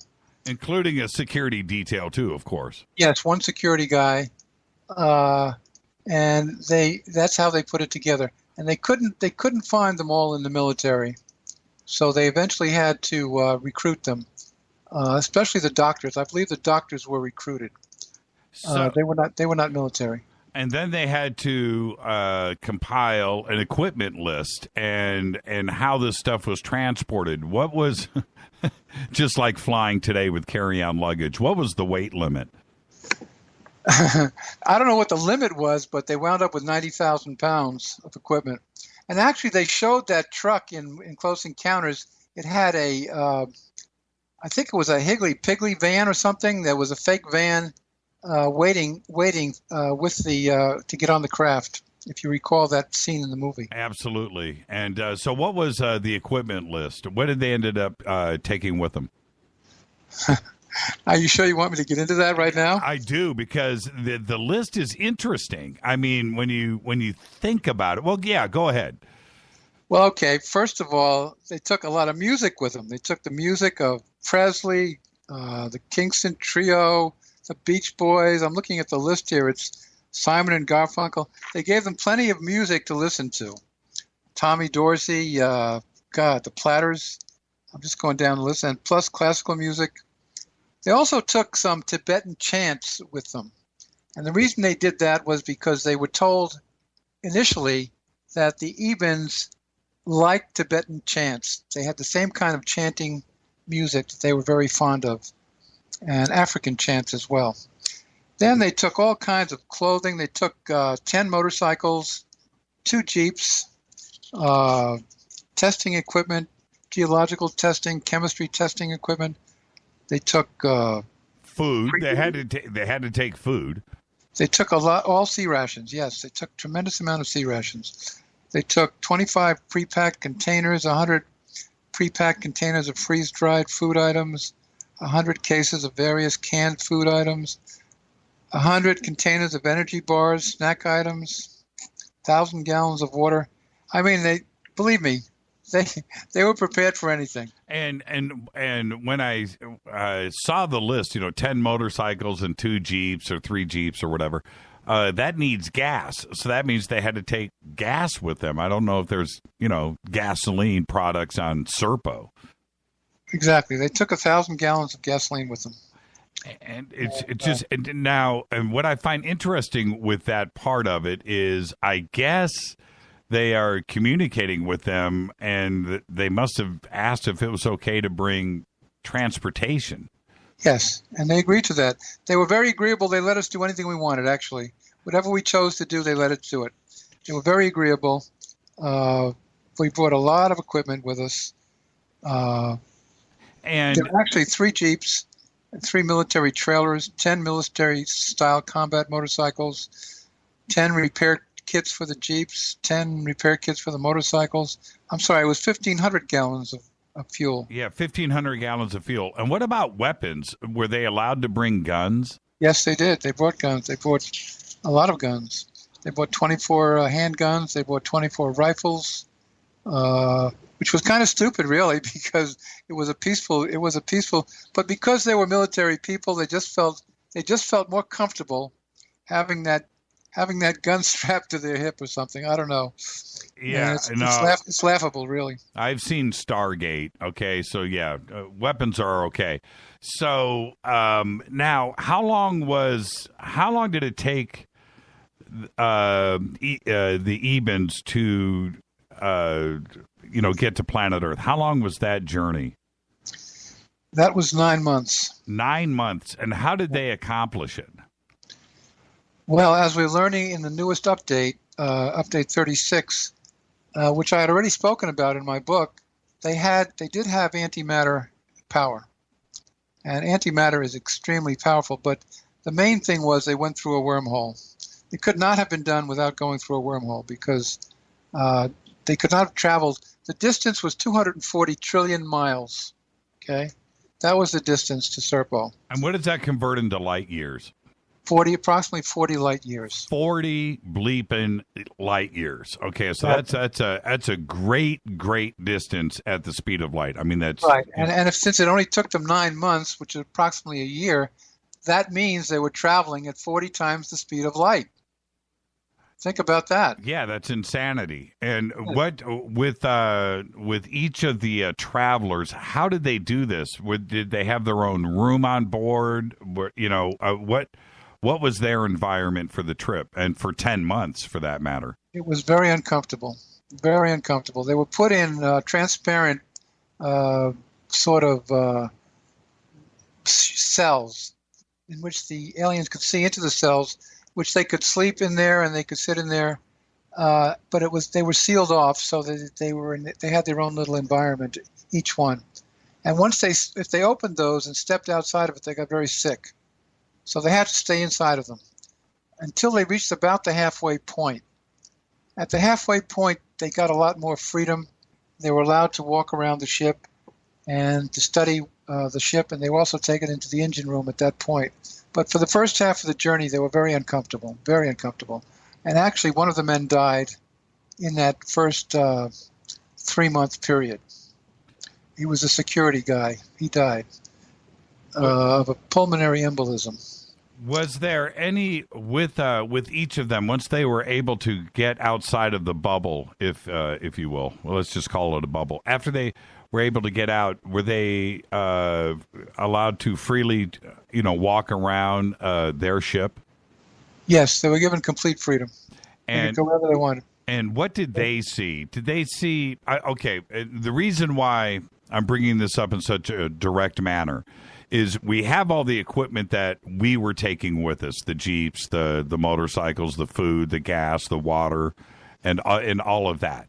But obviously the Ebens were probably transporting their own stuff too as well. Did they witness any of that and speak about that? Yeah, they said at one point the commander, and by the way, this commander was like a Captain Kirk kind of a guy. He was really a tremendously capable guy. In his diary, he said that at one point they were standing in a room with a 100-foot ceiling. It was a huge spaceship. So they had a lot of their own equipment on board. But yeah, I mean, and with Linda Moulton Howe and some of the cattle mutilation stuff, and they've been visiting this planet for a long, long time. Did they have any pigs or cows or human body parts or anything like that with them? No, they did not have human body parts. They did not eat humans or animals as we know them. They took now Colonel Corso did talk about that in the day after Roswell. Did you read that book? Of course. And he did say that there were human body parts found on board the Roswell craft. They were not bringing them back to eat. They were bringing them back to study because they had such a sophisticated biogenetic program. The aliens, the Evans, were collecting biological material from all over the galaxy, and they were just taking these human body parts back to Serpo. Presumably, they did not come from living humans. They could have just taken them from a cemetery somewhere. Who knows where they took them from? We don't know. How long? But they were on the craft. How long were those 12 on Serpo? Only 11 got there. One died en route. So there were only 11, actually. They were there for 13 years. They were supposed to stay for 10. They lost track of time. Their devices no longer worked. They could not figure out how time was passing because Serpo had two suns in the sky, and there was no darkness ever. It stayed light all the time, so they lost track of time. They lost track of Earth time, I'll put it that way. And they wound up staying for 13 years instead of 10 years. Did they interact with the government there? And you know, what happened after they arrived? I mean, were they greeted like we would greet? You know, was it like that? And what was the environment like for them? Yeah, there was a greeting party. There were a lot of aliens who greeted them, but they were evidently none of the really important people were there. They were not exposed to the top echelons of Serpo society. Let me put it that way. They were sort of kept in a little back room, so to speak. So it was not truly a diplomatic exchange program as we would think of as a diplomatic exchange program. Our people eventually met with some of the more intelligent people, but most of the time they were dealing with the average citizens. And the average citizens were basically in a police state kind of environment. What was and were they allowed to use those motorcycles and Jeeps, and did they cruise around the planet? Yes, they were, but they didn't need to because really the alien communication, the alien transportation systems were much better. They had anti-gravity craft. They had like helicopters without blades. They could go anywhere over the surface of the planet. And they had totally anti-gravity technology. So driving motorcycles didn't make any sense, really. And the atmosphere? Very similar to ours, almost identical. So they didn't have to use breathing stuff. They were able to just walk around and don't forget, all of that was known in advance. You know, of course, we knew all of that because we had been communicating with them in English for those 10 years prior to the trip. So we had all that information. And so they were there for 13 years, and were they allowed to collect and ask any questions, and did they have any restrictions on them? What did they do for that whole 13 years? They could go anywhere they wanted. They could ask anybody they wanted any questions. The only restriction, according to Anonymous, was they were not to interfere in the private lives of the Eben families. The families were limited to one child, and they were married. They did have marriages, and they were told that they couldn't go into those dwellings and nose around in there. But they wound up doing it anyway. I'm sure that they did. You know, 13 years is a long time. You're going to infiltrate. And, exactly. And what was the structure like there? Did they have, was it a capitalistic system? Did they have money? Did people work? What about schools? What was the structure like? No money. anything they wanted, they would go to a central location and take anything they wanted. It was what we might consider communistic, and they were very tightly controlled. They had to wear devices on their belts that would tell them what to do whenever they would to change their jobs or their occupations. They would get information, much like our smartphones in a lot of ways. And how did they describe the planet itself? Was it Earth-like? They at first arrived in what was a very desert-like area, much like the Southwest America, the United States. Very hot, very dry. In fact, it was so hot that they couldn't really take the temperatures, and they put them in an underground location to live there.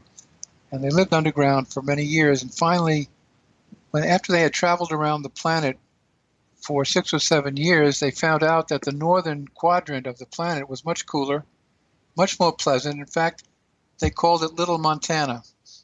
And they asked the aliens if they could build their own community up there and live up there. And they said, of course you can. And the aliens built them a small village up in the northern hemisphere of the planet. And so the last part of the inhabitation there was very pleasant for them. But in the early days, when they landed right at the equatorial region, it was extremely hot, and they really couldn't take it unless they lived underground. Did they encounter any other races that were being brought to Serpo from other planets and other solar systems or whatnot? Yeah, they ate their meals in a large, like a cafeteria type building. And our people saw different types of entities or beings coming in through there, and they were astounded by it. But to the Ebens, they didn't even think twice about it. So the captain dealt mostly with a female Eben who was very helpful, and as he asked her who those entities were, who those aliens were, and she said, well, they were just visitors from another planet. That's all, and that was all there was to it. And they were very cosmopolitan in that way. It's such an interesting part of the story. And were they able to find out how long the race from Serpo was exploring the universe, and how long were they visiting Earth? From what I'm able to determine, they had been visiting Earth for about 3,000 years. One of the things that we've left out in our discussion was the fact that when they arrived here on the first visit in April of 1964, they presented us with a very, very incredible gift. Oh, the book. The book. The Yellow Book. The Yellow Book. Tell us about that. Right. The Yellow Book was an amazing, it wasn't really a book, it was like a block of, it was like a sort of like a plastic block. And when they opened it up, when they so brought it next to their face or near their face, it presented them with tremendous images going way back 3,000 years in Earth time, giving the whole history of our planet, literally in real time. And in order for them to and also it presented the material in the English language. And we found out later that the Yellow Book was able to determine the language which the reader thought in, and it would give them the information in their language. And we eventually determined that it could read 83 different Earth languages. Yeah, so if you're Japanese and you're holding the book, it's going to speak to you in Japanese. Exactly, and the images were the same, and the images were of the earliest days on our planet. So they have been coming for a long time. What was revealed in the book was things like the crucifixion, how the pyramids were built, and so forth. Was that included in the Yellow Book?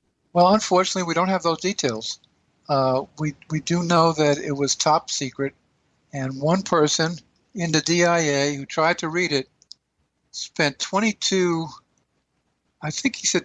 days, and he did not get very far. He read it for 22 days straight, and eventually had to just give it up. The problem was you could not put a marker in where you left off and resume reading it again.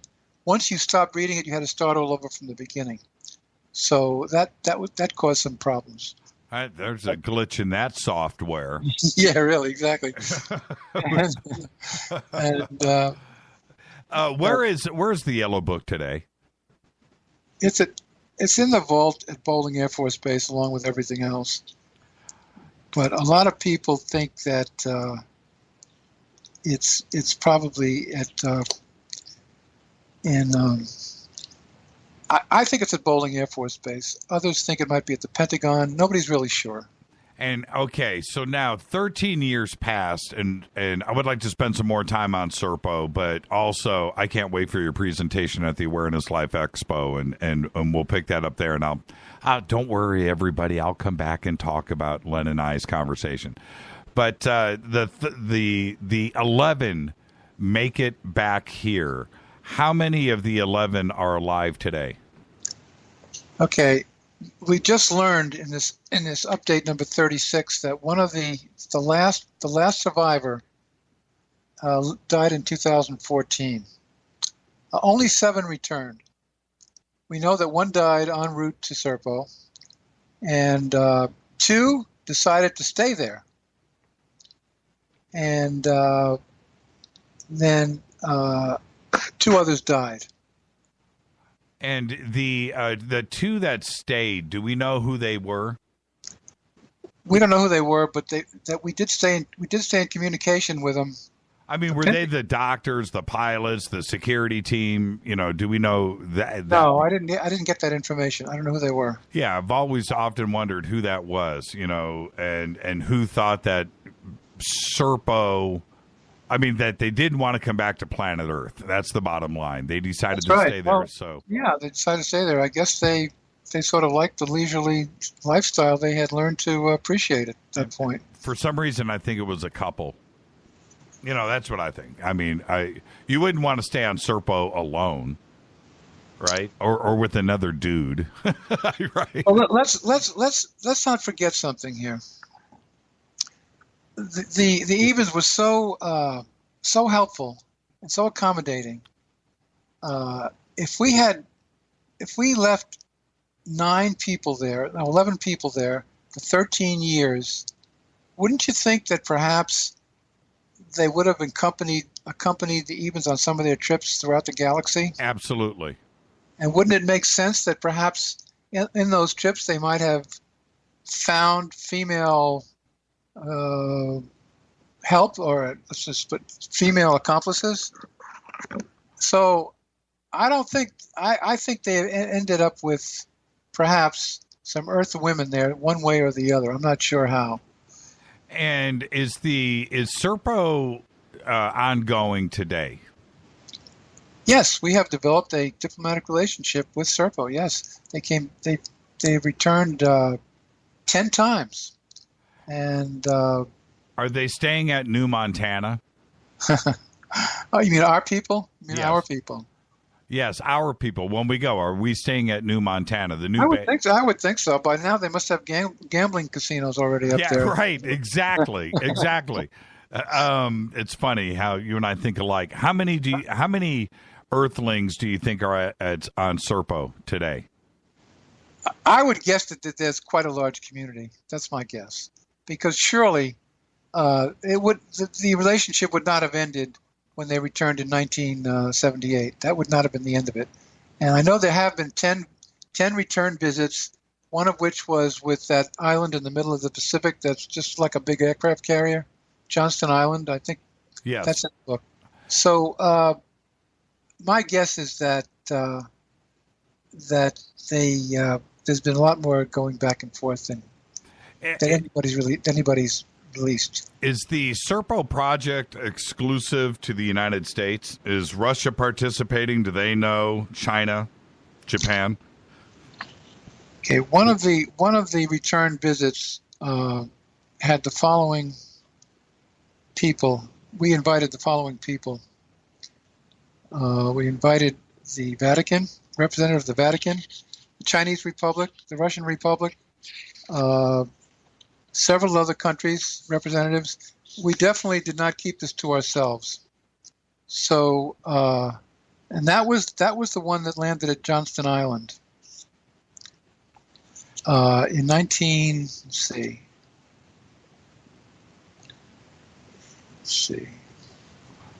Okay. We opened it up. We opened it up to other countries and to other individuals. And what about the technology? Are we keeping that knowledge to ourselves? I think a lot of it, yes.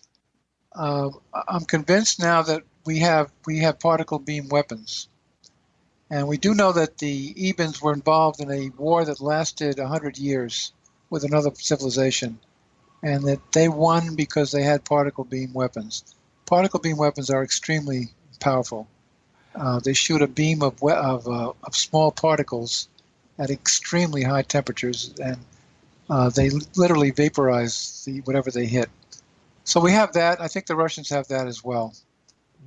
Do we have anti-gravity technology? Absolutely. No doubt. No doubt about it. Why do you think that no other contactees here on Earth, including yourself and me too as well, never mentioned Serpo? What do you mean by that exactly? I mean, there's lots of contactees, abductions, and so forth, and the name Serpo never comes up with other contactees. Why do you think that is? First of all, the Ebens never abduct people. They've never done that. So that may be one of the reasons. There are no abductions that involve Ebens. The abductions all involve the Greys. The Greys are a whole different species. So I think that our government still wants to keep the whole story under wraps, and they're being very careful how they parcel it out. I think Anonymous and I think the DIA wants it known, wants more of it known, and wants more of it publicized, but they're still being very, very careful with how much they allow out. Let's take a break right here, Len, and let me see here. I've got to back up. Let's do this one here. Okay. We're going to take a quick break. Our guest tonight is Len Kasten. We're talking Project Serpo, Planet Serpo. And when we come back, he's also got a new book that's coming out in March. We're going to talk about that, too, as well. This is Fade to Black. I'm your host, Jimmy Church. More with Len Kasten right after this short break. Stay with us, everybody.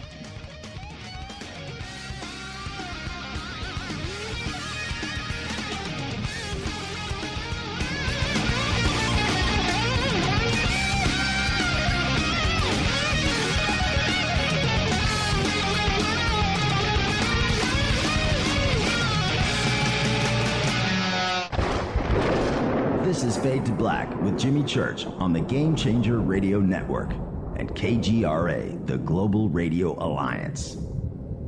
The station that talks the net. KGRA Radio. Hello, I'm Katie, and you're listening to my main man, Jimmy Church, on jimmychurchradio.com. Hi, this is Ray Hobbs here, repping the planet, and you're listening to my good friend, Jimmy Church, Fade to Black, on the Game Changer Network and the KGRA digital broadcast station. Fade or not, things are never what they seem. For the past century, forbidden subjects such as UFOs, backward engineering, human abductions, secret space programs, underground bases, suppressed free energy devices, and other fantastic notions have tested the human mind, forcing it to decipher fact from fiction. Chronicling what he calls the alternative narrative, author Brad Olson gets down to the middle of it all in his best-selling book, Future Esoteric, now released in a second edition by CCC Publishing. And now, you can get Future Esoteric at a special price, plus another free book by just using the promo code Jimmy when you check out. Just click on the Future Esoteric or CCC Publishing banner at jimmychurchradio.com. Go Beckley Teppy. IRA and 401k account holders, are you crossing your fingers for the stock market to continue its bull run? Or hoping for a miracle to pay off our $19 trillion national debt? American Bullion wants you to think for a moment. If we go through another significant stock market correction and things begin to unravel, you could suffer some serious losses. On the other hand, gold is a proven long-term asset that could hedge and protect your retirement accounts from getting washed away. Call American Bullion now and let them show you how easy it is to transfer your existing IRA or roll over your 401k into a gold IRA. American Bullion has an A-plus rating with the Better Business Bureau and is a leader in gold IRAs. With just one call, their experts can explain everything there is to know and get you started with a free gold IRA guide. Call 1-800-545-2525. Don't procrastinate. Save your retirement. Call American Bullion now at 1-800-545-2525. That's 1-800-545-2525. This is Toby Kebbell. You're listening to JimmyChurchRadio.com. Don't hurt me, Jimmy. I'm only little. Hey, I'm Adrian Grenier. And this is Ari Gold. We're the Honey Brothers. Yes. We're of the Honey Brothers. Hey, I'm Adrian Grenier. And I'm Ari Gold. We're the Honey Brothers. And you're listening to Jimmy Church. The Revolution. What's up, Fadernauts? Studio Dome loves Fade to Black and the F2B audience so much that they have put together the ultimate stereo Bluetooth system. They've done it just for you. Man, check this out. The Studio Dome SBB2 stereo system is here. It's featuring two Studio Boombox 2 SBB2 wireless Bluetooth speakers, packed in its own custom hardshell case. This Studio Dome system features the very latest in stereo Bluetooth technology. The two full-range boomboxes are in true wireless stereo. You've got to hear this. It's amazing. It's just $129 and use the promo code JCRTWS and you'll also get free shipping. It's simple. Just go to jimmychurchradio.com, click on the Studio Dome banner. Go Beckley Tepe. This is Micah Hanks of the Gralien Report, and you're listening to Jimmy Church on Fade to Black, across the globe on the Game Changer Radio Network and the one and only KGRA Radio, The Planet.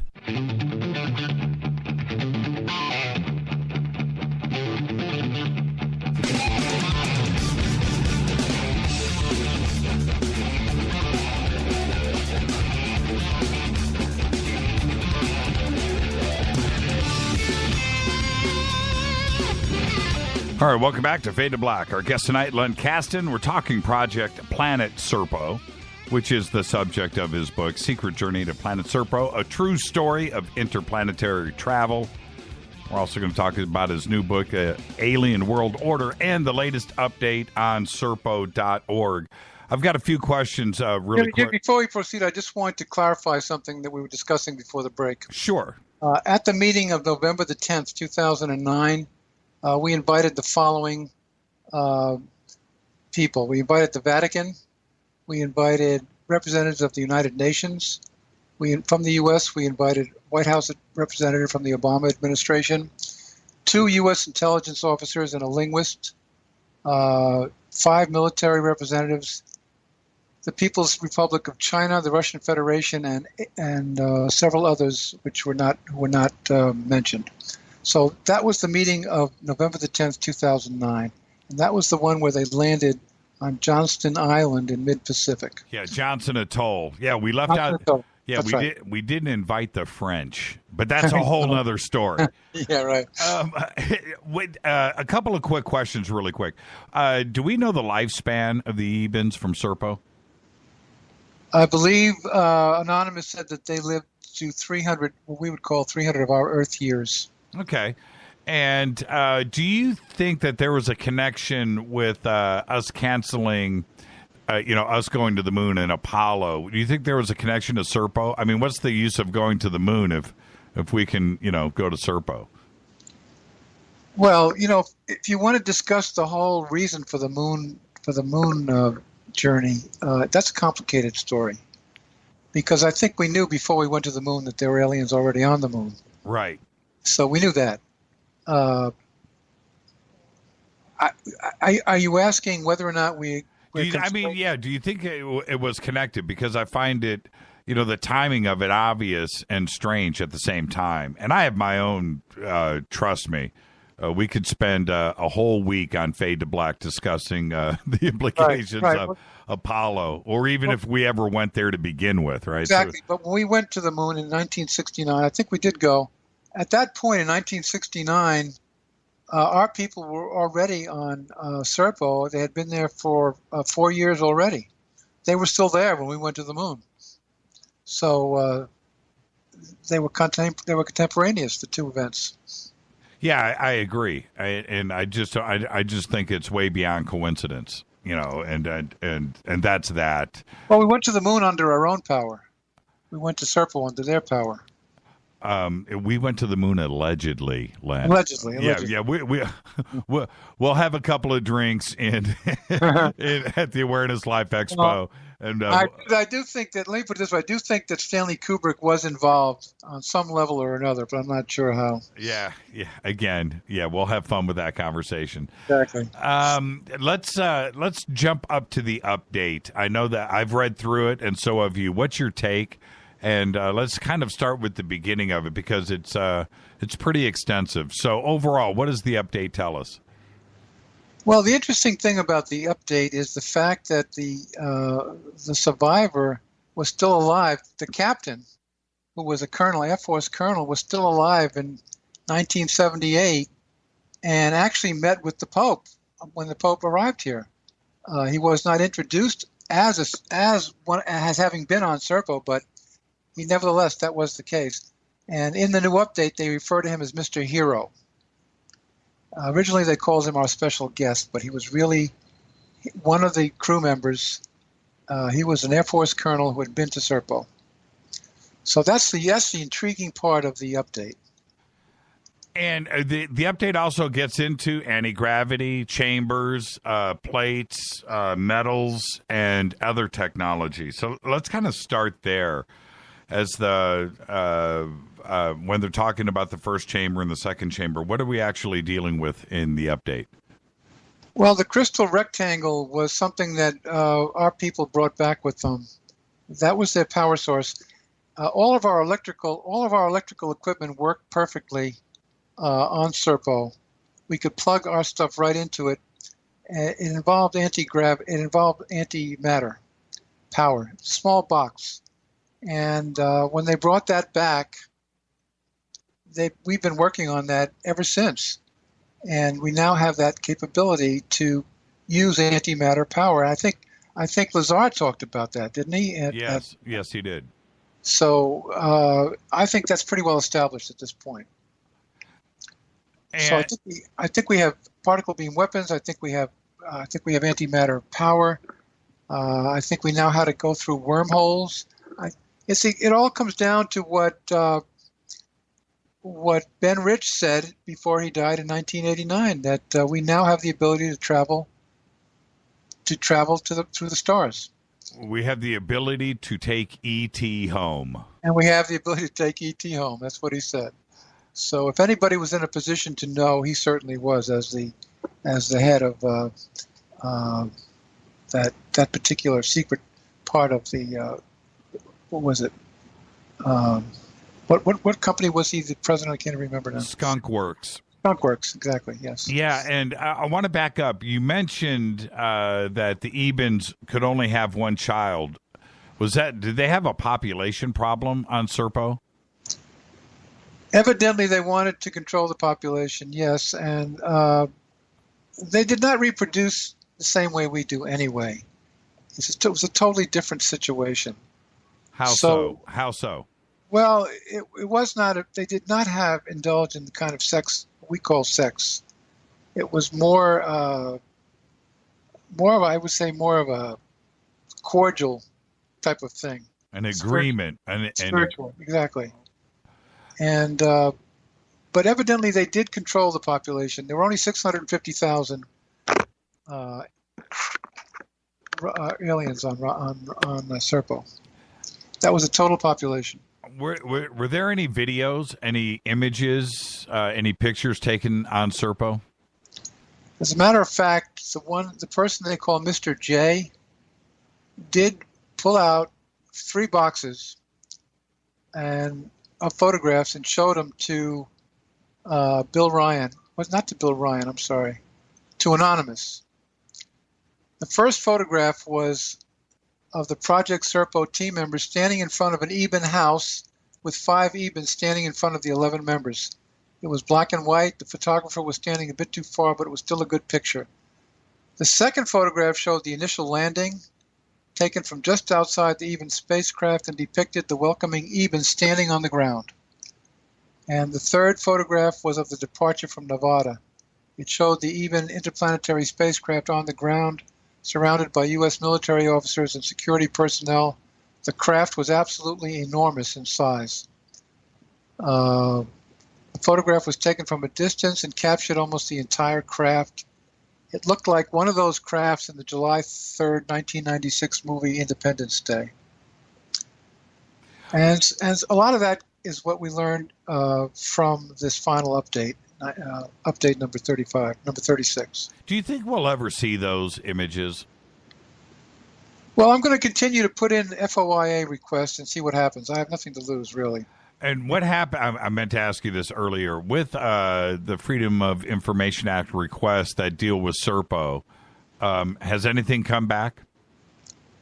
No, nothing. Yeah. Just this final update. Did you read this update? Yes, I did. It's so highly technical, by the way, for me. I mean, I read through all of it, but let me just read a quick paragraph here. Okay, which one? This is Anonymous speaking. He said he met Mr. J. Mr. J was actually one of the Americans on the trip. Which paragraph? Which paragraph number? Let's see. We're looking here at Section 2, the origins of the very first Project Serpo release. Okay. He said, we spoke about the nature of the Project Serpo release program. I explained how curious I was that someone or some entity wanted this incredible story out. He said there was a very good reason for it and that the releases themselves had been approved by certain faction who operated at the very highest levels of the U.S. government. So you see, this came down from above, and it probably came from MJ12. That's my guess. Yeah, and in 36A, just to give an example here, question number 5, is it possible to get a diagram or drawing of this engine in relation to the spacecraft? And the answer is, regarding the amount of acceleration required to reach their planet, you must consider that there is an enormous amount of information we just don't know about the craft. However, I left the program many years ago, 1990. Maybe there was more we know, but I just don't have access to that information. The balls of plasma is some sort of high-energy release that propels the craft forward in Earth's atmosphere. However, once the craft leaves the atmosphere, there's a different form of energy propulsion that controls the craft in space. The Ebens explained to us that the craft works like 2 different spaceships, but their explanation was complicated since we just didn't know their science. The plates contained a coated substance that did reflect lasers, but we couldn't understand just how the reflection created such energy. And I mean, I just find that really interesting. And it is. It's fantastic. Yeah. Yeah. And so I read it and it's interesting. I get it. But, I'm not a physicist. And I don't quite understand, a laser reflecting and how that would create propulsion. But then again, in the vacuum of space, anything is possible. So, but that is part of release number 36A, and everybody can go to serpo.org and just click on it, and the entire release is here. It's very interesting, and what I find, it doesn't, and especially in 36A, but when you go through all of serpo.org and you collect this information, it doesn't read to me, Len, like science fiction, and it also doesn't read to me in a way that we can relate to. It is completely out of our science, all of it. It's not. It doesn't. originate on Earth. Exactly. Am I making? Go ahead, Jimmy. I'm sorry. Am I making sense in presenting it that way? Absolutely. It was a very strange society on Serpo. When you look at the incredibly diverse civilization that we have here on this planet, how much more diverse and complicated our lives are than what they encountered on Serpo, the difference is startling. I mean, really, that was a very, very sort of somber existence on Serpo. It's not the kind of place I would want to live on. Right. And very, very controlled, very, very regimented, and yet they seemed happy. They danced, they sang, they actually did sing, they chanted, but it was definitely a police state in every sense of the word. I wonder if they liked Elvis. Did we ever find that out? I don't know if we ever found that out. No. I mean, the Platters were cool. The Kingston Trio, okay, Tommy Dorsey. But I just wonder what they thought of Elvis, because Elvis was alien anyway. Let me ask you this, Len. What was the cover story and the continuing cover story that we're using for everybody that we're sending to Serpo? Because now they're missing right here on Earth. Yeah. What's the cover story, and what's the cover story that we use for the people that return from Serpo, where they were, and how do we keep them underground? We kept them in a very contained environment. The last one, as you saw, died in 2014, and he's the one they call the hero. No, Mr. Hero was actually one of the crew members. Oh, I got you. Well, Mr. Hero was actually one of the people on the trip. What did we use for a cover story, though, for everybody that disappears? It's almost like, well, anyway, what did we use for a cover story? Well, you mean of the original team members? Yes, we required that they have no living relatives to begin with, no children, no married. They would not be married. All of this was one of the requirements when we brought them into the program. So they didn't have very many people that they were reporting back to. But when they got back here, they got a very good-sized financial bonus. Their lives were very, very good. They were taken care of, and they had nothing further to worry about. But and of course, the one they call Mr. J, he did die in 2014 in Florida. I'm sorry, in California. And he was the last one. Their lives were somewhat shortened by the fact that they had been exposed to so much radiation, because there were two suns in the sky on Serpo, and there was no darkness, so they were exposed to the radiation constantly.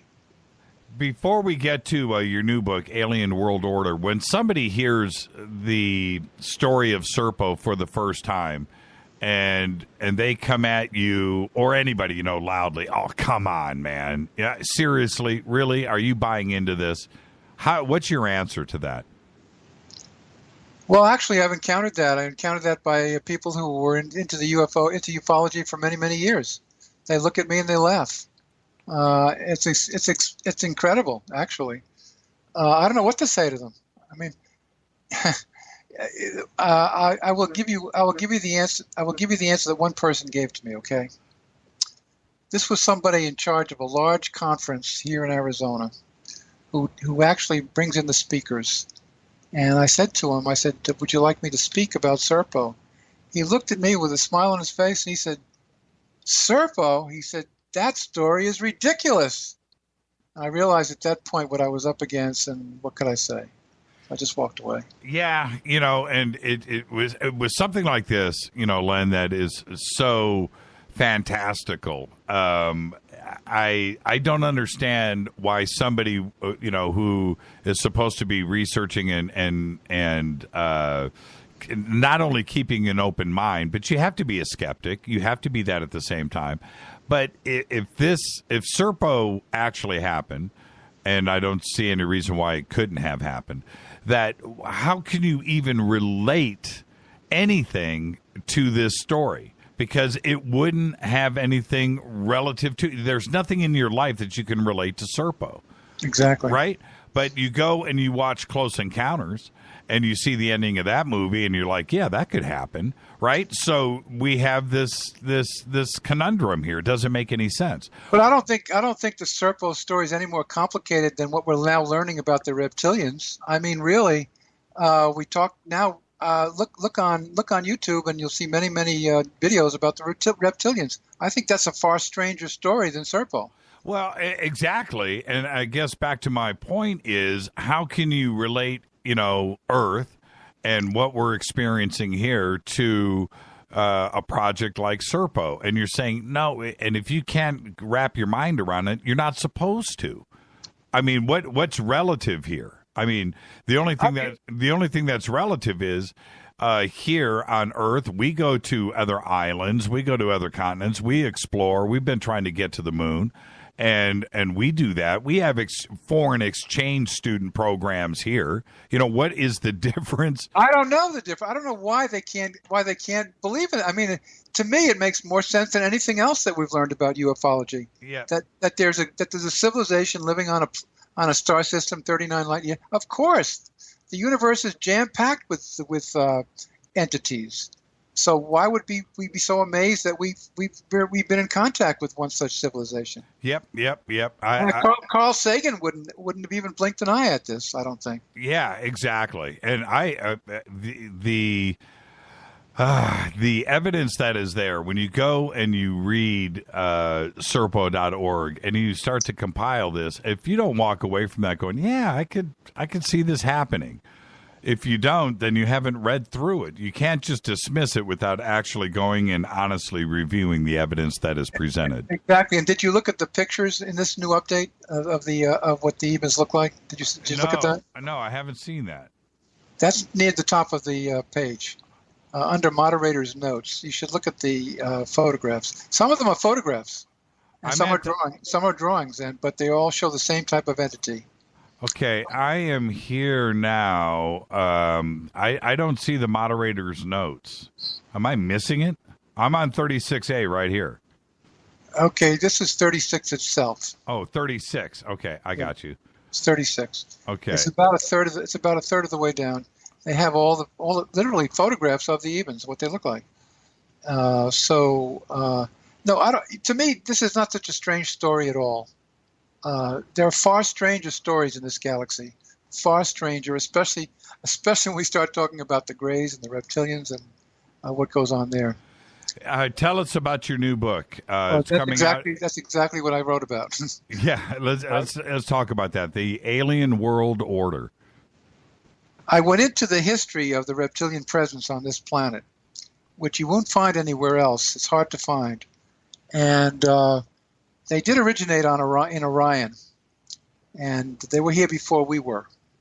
When I put all that together, that the human race was really created after the reptilians had arrived here and been here for a long time, and after Atlantis had come and gone. It's a fascinating story. I relied heavily on the writings of Stuart Swerdlow. Have you spoken with Swerdlow at all? Yeah, he's been on the show a couple of times. I've had him on Coast, too. Well, I think Stuart knows a lot, and I relied heavily on his information, but I went beyond it. And it's really a brief history of our connection with the reptilians, beginning with their origins, what they call the green world in our galaxy. And with that, what do you think about Hillary and Obama and Bill and Podesta and this, all the conversations that are going on very publicly right now about disclosure? My only interest is in the Illuminati. The Illuminati, whether or not Hillary is a member of the Illuminati or Trump is, I don't know. But those are the only people that I'm concerned with. Whether or not they exist, they are part of it, I don't know. David Icke thinks the Queen is a reptilian. So, I don't know that. But I do know that the problems we're having, a lot of them are connected with the reptilian presence on our planet. And that's what I got into. Do you think that the Ebens are here to, I mean, they've been nice so far, but do you think that they're here to help us and ultimately get in between us and what the gray agenda may be?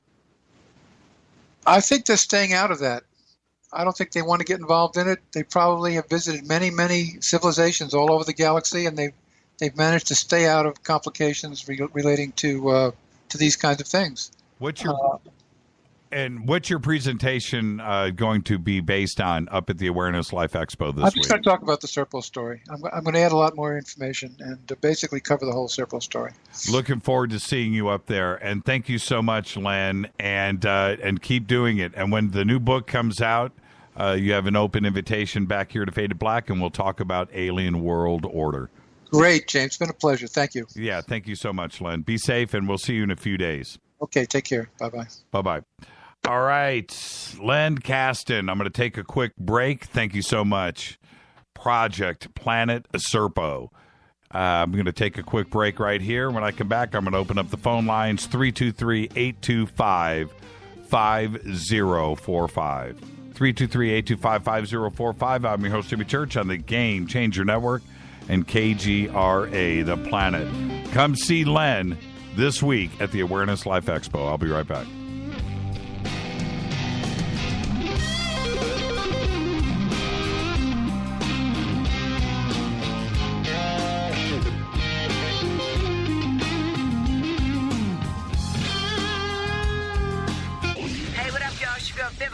Here, and you are listening to my boy Jimmy Church on JimmyChurchRadio.com. Despite popular opinion, reading a book will not make you smarter. But listening to Jimmy Church will. Does your basement or crawl space have a damp, musty smell? Well, watch out. That's a sign of too much moisture and not enough ventilation. And that can mean increased mold growth and the buildup of harmful toxins and gases. Don't bother with a dehumidifier. It just circulates the same unhealthy air. Now there's a better way to remove these dangers and odors. It's with the computerized Wave Moisture Control Unit that reduces moisture and expels pollutants. We replaced our old dehumidifier with the Wave unit, and in only 3 weeks, our basement is dry and the musty smell is gone. Wave units require no maintenance, no buckets of water or filters, and costs only pennies a day to run. Breathe better, live healthier with an affordable, no-maintenance Wave unit. Call 888-618-WAVE, 888-618-WAVE, or visit mydryhome.com. mydryhome.com. Ride the wave. Wave Home Solutions for a healthy, comfortable home. What's up, Fadernauts? Studio Dome loves Fade to Black and the F2B audience so much that they have put together the ultimate stereo Bluetooth system. They've done it just for you. Man, check this out. The Studio Dome SBB2 stereo system is here. It's featuring 2 Studio Boombox 2 SBB2 wireless Bluetooth speakers, packed in its own custom hardshell case. This Studio Dome system features the very latest in stereo Bluetooth technology. The 2 full-range boomboxes are in true wireless stereo. You've got to hear this. It's amazing. It's just $129, and use the promo code JCRTWS, and you'll also get free shipping. It's simple. Just go to JimmyChurchRadio.com, click on the Studio Dome banner. Go back, Lee Tappy.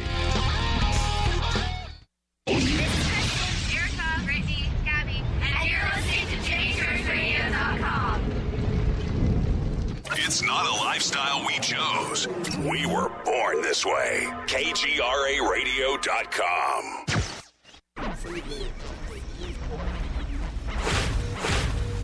This is KJCR at JimmyChurchRadio.com.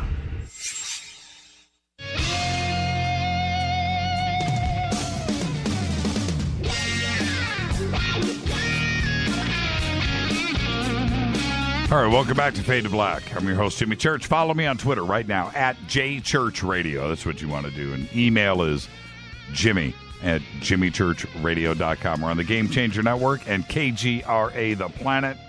Thank you, Len Kasten. Fascinating story.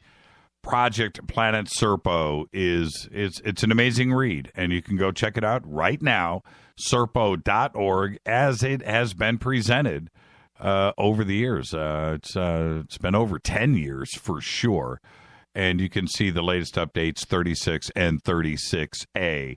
And I'm opening up the phone lines right now, 323-825-5045. Before we get to the calls, North Korea's first and only law firm that was set up by a foreigner, and it's called Hay, Kalb and Associates, is now suspending operations.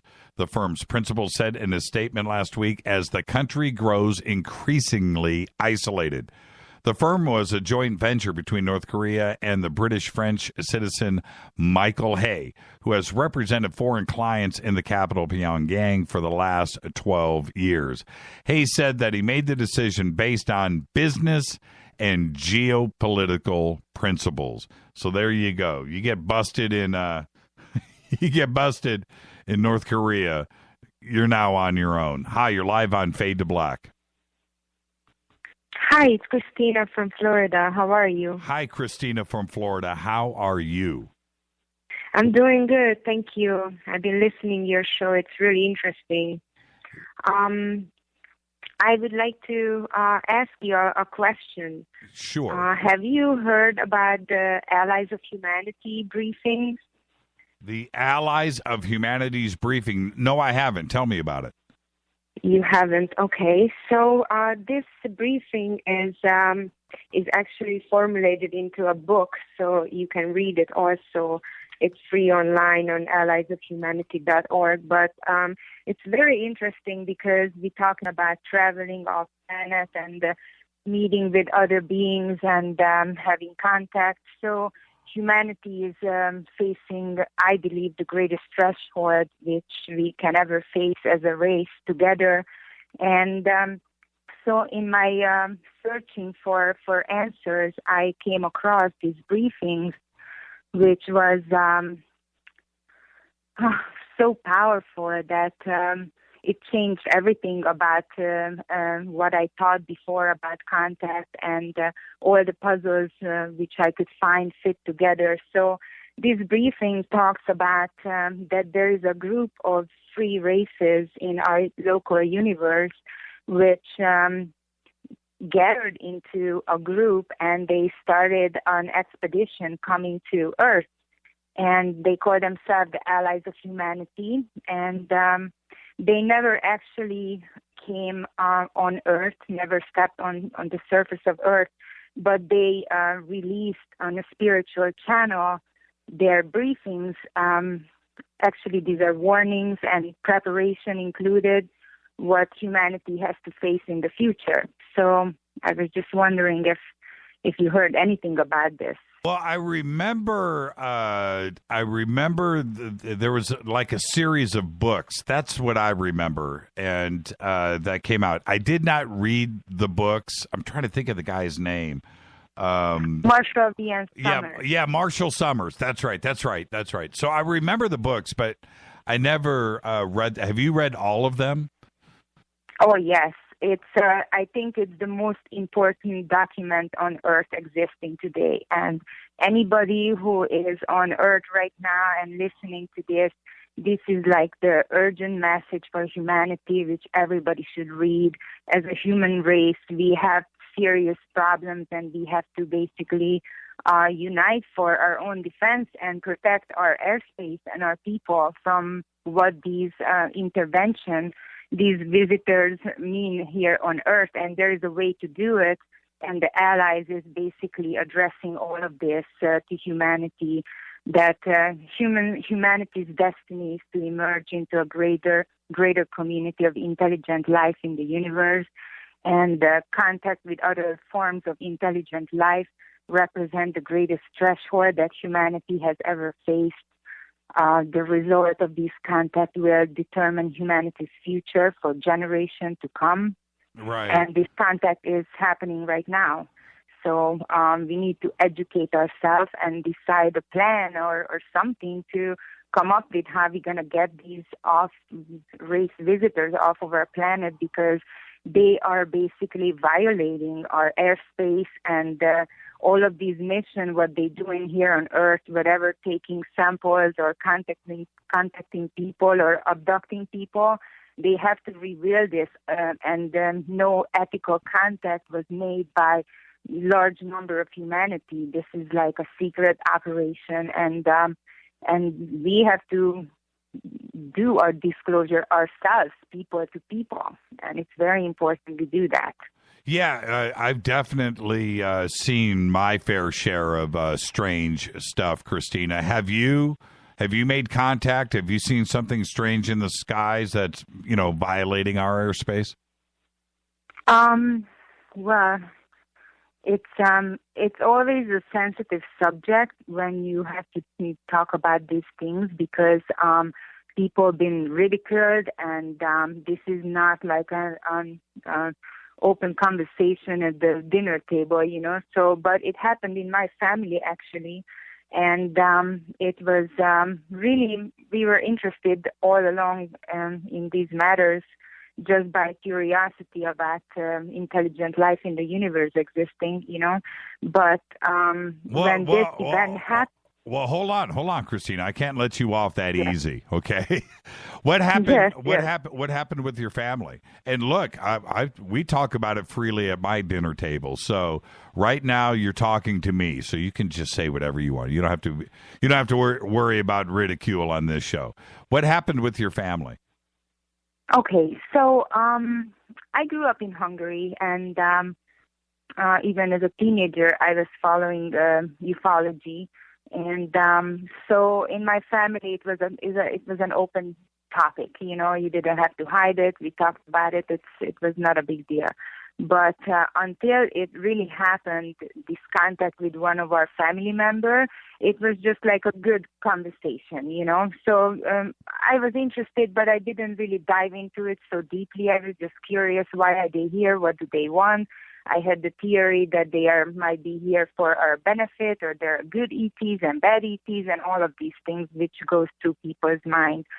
But this thing, what happened in my family is my sister husband's dad.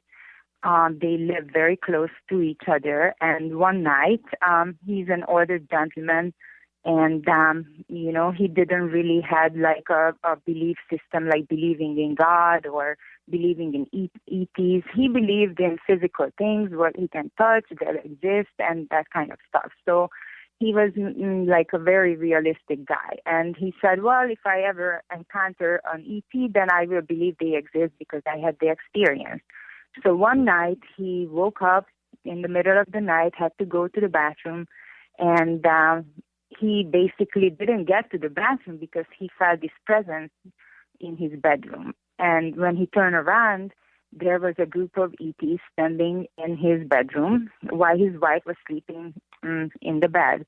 And he described how these ETs looked like, and he said that they were communicating telepathically. And he described it that it was like just a couple questions, but I asked him what time has passed? Was it 30 minutes, an hour? And he said it was about 30 minutes. And I said, what happened with the rest of the 30 minutes? Because you only had a couple sentences of exchange telepathically, but what happened with the rest of the time? Right. And he couldn't recall this event, what really happened. But so this was presented for us at the birthday party. So everybody was kind of like shocked, but nobody thought he's crazy because we knew his lifestyle and his beliefs. So we took it as like, wow, this is really happening. And then I really wanted to find out what is going on. Why are they here? Why are they visiting people in the middle of the night in their bedrooms? So I started my search, and I came across all kinds of channeled informations and about ETs and government documents and all of these things. If you really start searching, you will find your answer. And one day I came across the Allies of Humanity, which just, if you ever read anything or get the information, this will put all the pieces together for you. Which you ever had question about if they are beneficial or not, when you hear the truth, something inside of you will go on, and you will feel this inner experience, which is like you're gonna know that you find it, what you were looking for. And for me, the allies of humanity, what they warning us, it's I think it should be the concern of every citizen globally. Period. Take me back. Did that incident happen in Hungary? Yes. And did he describe what the ETs look like? Yes, he did. What did he say? He said they were shorter, about like maybe 4 feet tall beings, and there was on the front there was an older looking being, which kind of like not like a usual UFO picture, but you see the X-shaped heads and the big eyes, but it was kind of like an egg turned on the side, kind of like horizontal, you know. So you would see like a larger head like that. And he said that their eyes, there was like a beam coming out, like a torch, like a light, were coming out of it, and they kind of pacified him to be like, it's okay, you don't have to worry, you know, like these kind of messages, like mind manipulation. They were just projecting these images that he doesn't have to worry. We are here to, you know, just to observe you. And there were younger ones standing behind him and watching all of these process. And that's what he said. Was he scared?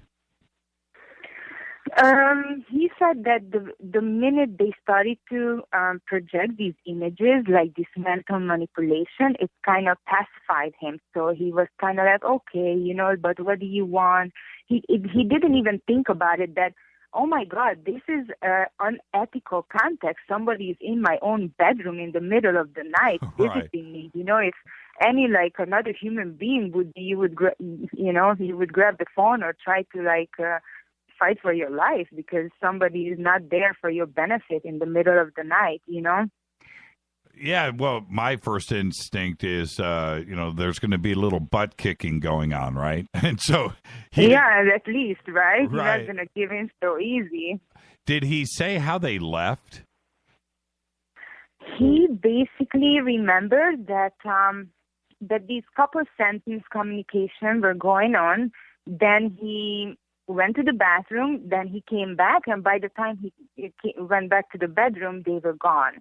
And in the next couple of days, you know, he told the family members, and, there were some people, like his wife was like, well, I don't know what's going on with you. I know you don't drink, you don't do drugs, but this is like a fascinating story, you know, and I was sleeping all through the whole time. What happened? So she was kind of wanting to see some kind of proof, but a couple of days later, they saw a UFO circling by their house. Excuse me.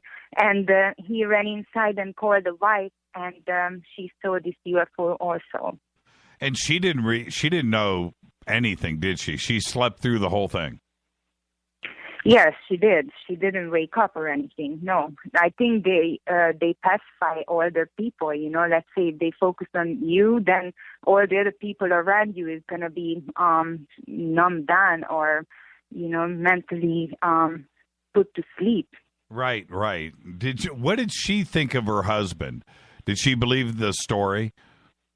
Oh, we truly believe the story. This is like, it cannot go on worldwide, you know, happening with over millions of people having the same, this is reality. Everybody knows it, but people are scared because this is the greatest thing we ever have to face, to have contact with off-planet visitors who are not here for our benefit, because I believe that they will, and actually the Allies briefing talks about it in great details, that the first we're going to have contact with, they're going to be collectives and resource explorers. So we have to really pay attention because we're sitting on a beautiful planet, and other beings who are technologically advanced, they abuse their own planet, their own resources, and now they have to venture into the universe and searching for other planets. And because we are a young emerging race, We don't know any contact or any how things happen in the universe, because we didn't really leave our home planet that much to have these testimonies. So we are a young emerging race, and we have to be extremely careful with other beings who come into our planet, stepping on our soil, taking samples, taking people, because we have all the resources here on Earth, which we very rapidly destroying. And basically this is bringing these visitors here because they want these resources. Humanity itself a resource, so we have to be really careful how we get in contact with, and all the nations actually should have like an agreement to protect our airspace, and humanity have to decide how we're going to get in contact with them, and it has to be ethical. We have to know what their agenda is, and all of these stuff. So if anybody wants to step up for humanity, this is the time, because we all are sent here for this purpose one way or the other. Thank you for the phone call, Christina. Very enlightening, and welcome to the show, okay? And thank you so much. And thank you for Allies of Humanity. We'll all go check that out. And be safe out there, and don't be a stranger. Thank you. I will call you again. Have a great night. You too, Christina. Thank you so much. What a great phone call. Hi, you're live on Fade to Black. I agree, Jimmy. That was a great phone call. This is Tammy. You blew me away tonight. That was amazing. That tonight's show was a treat. But I have a question. I may sound a little ignorant, but really, what is the difference between the reptilian and the alien? Well, what's the, look,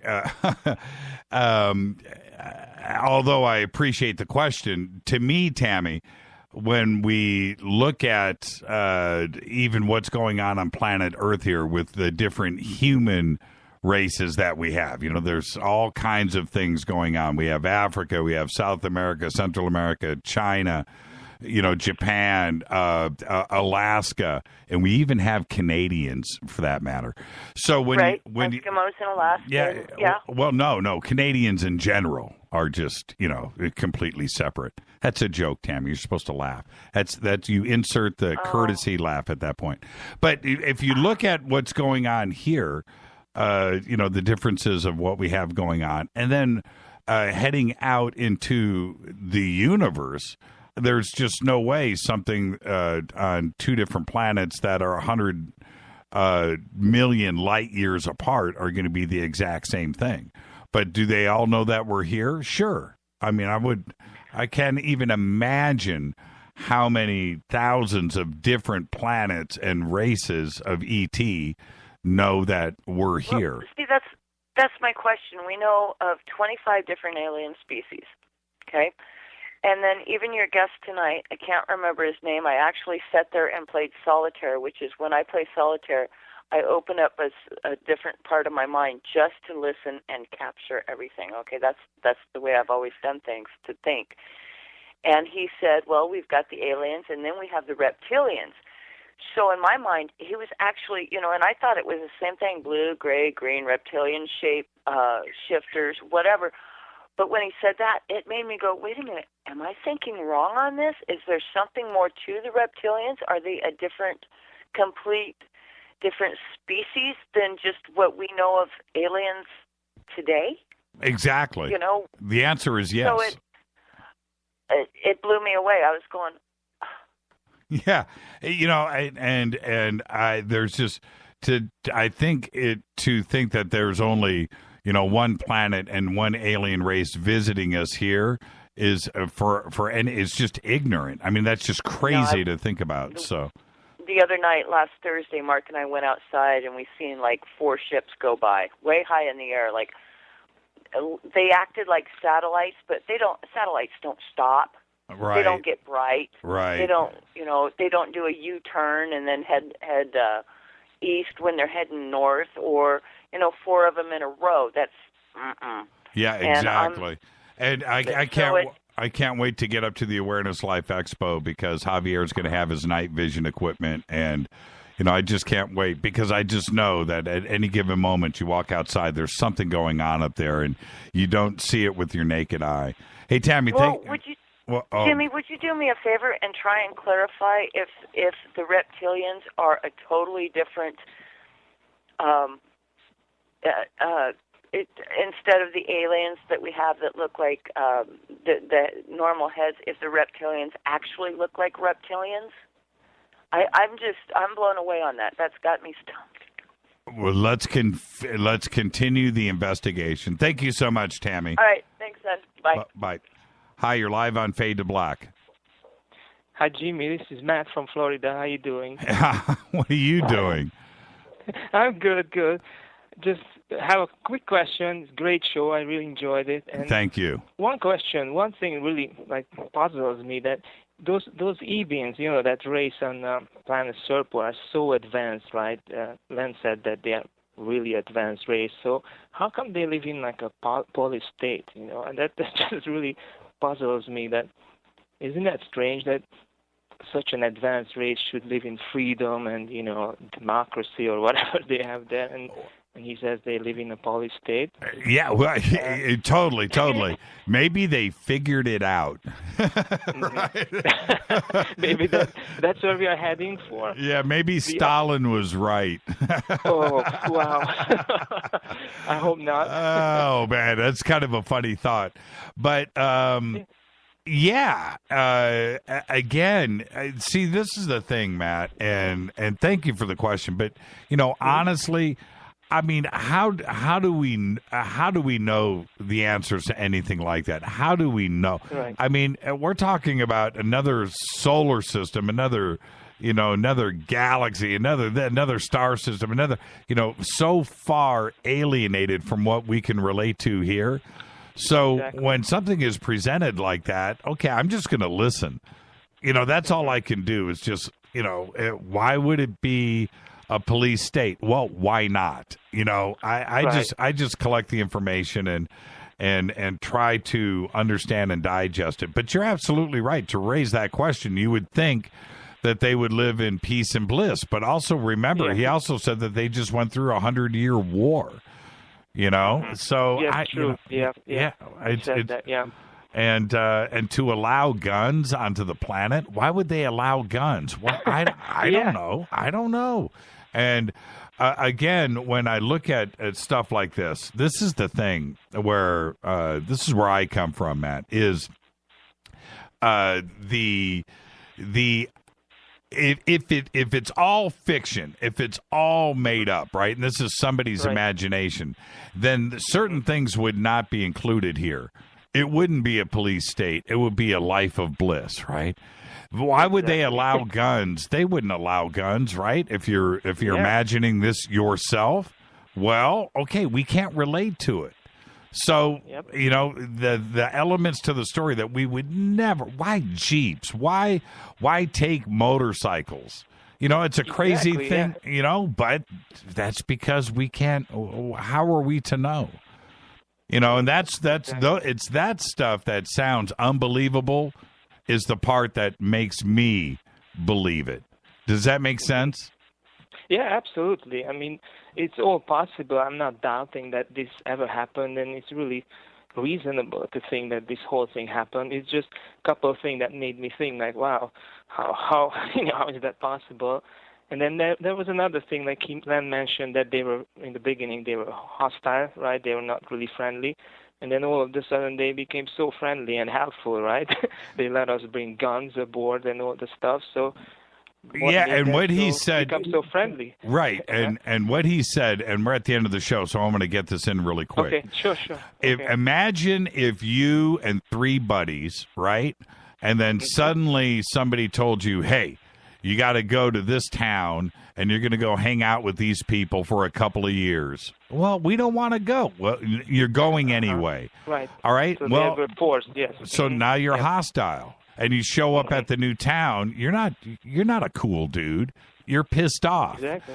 And eventually you warm up to the natives and you become friends. And that's what happened here. Again, if you think about it in those terms, maybe they didn't want to come down.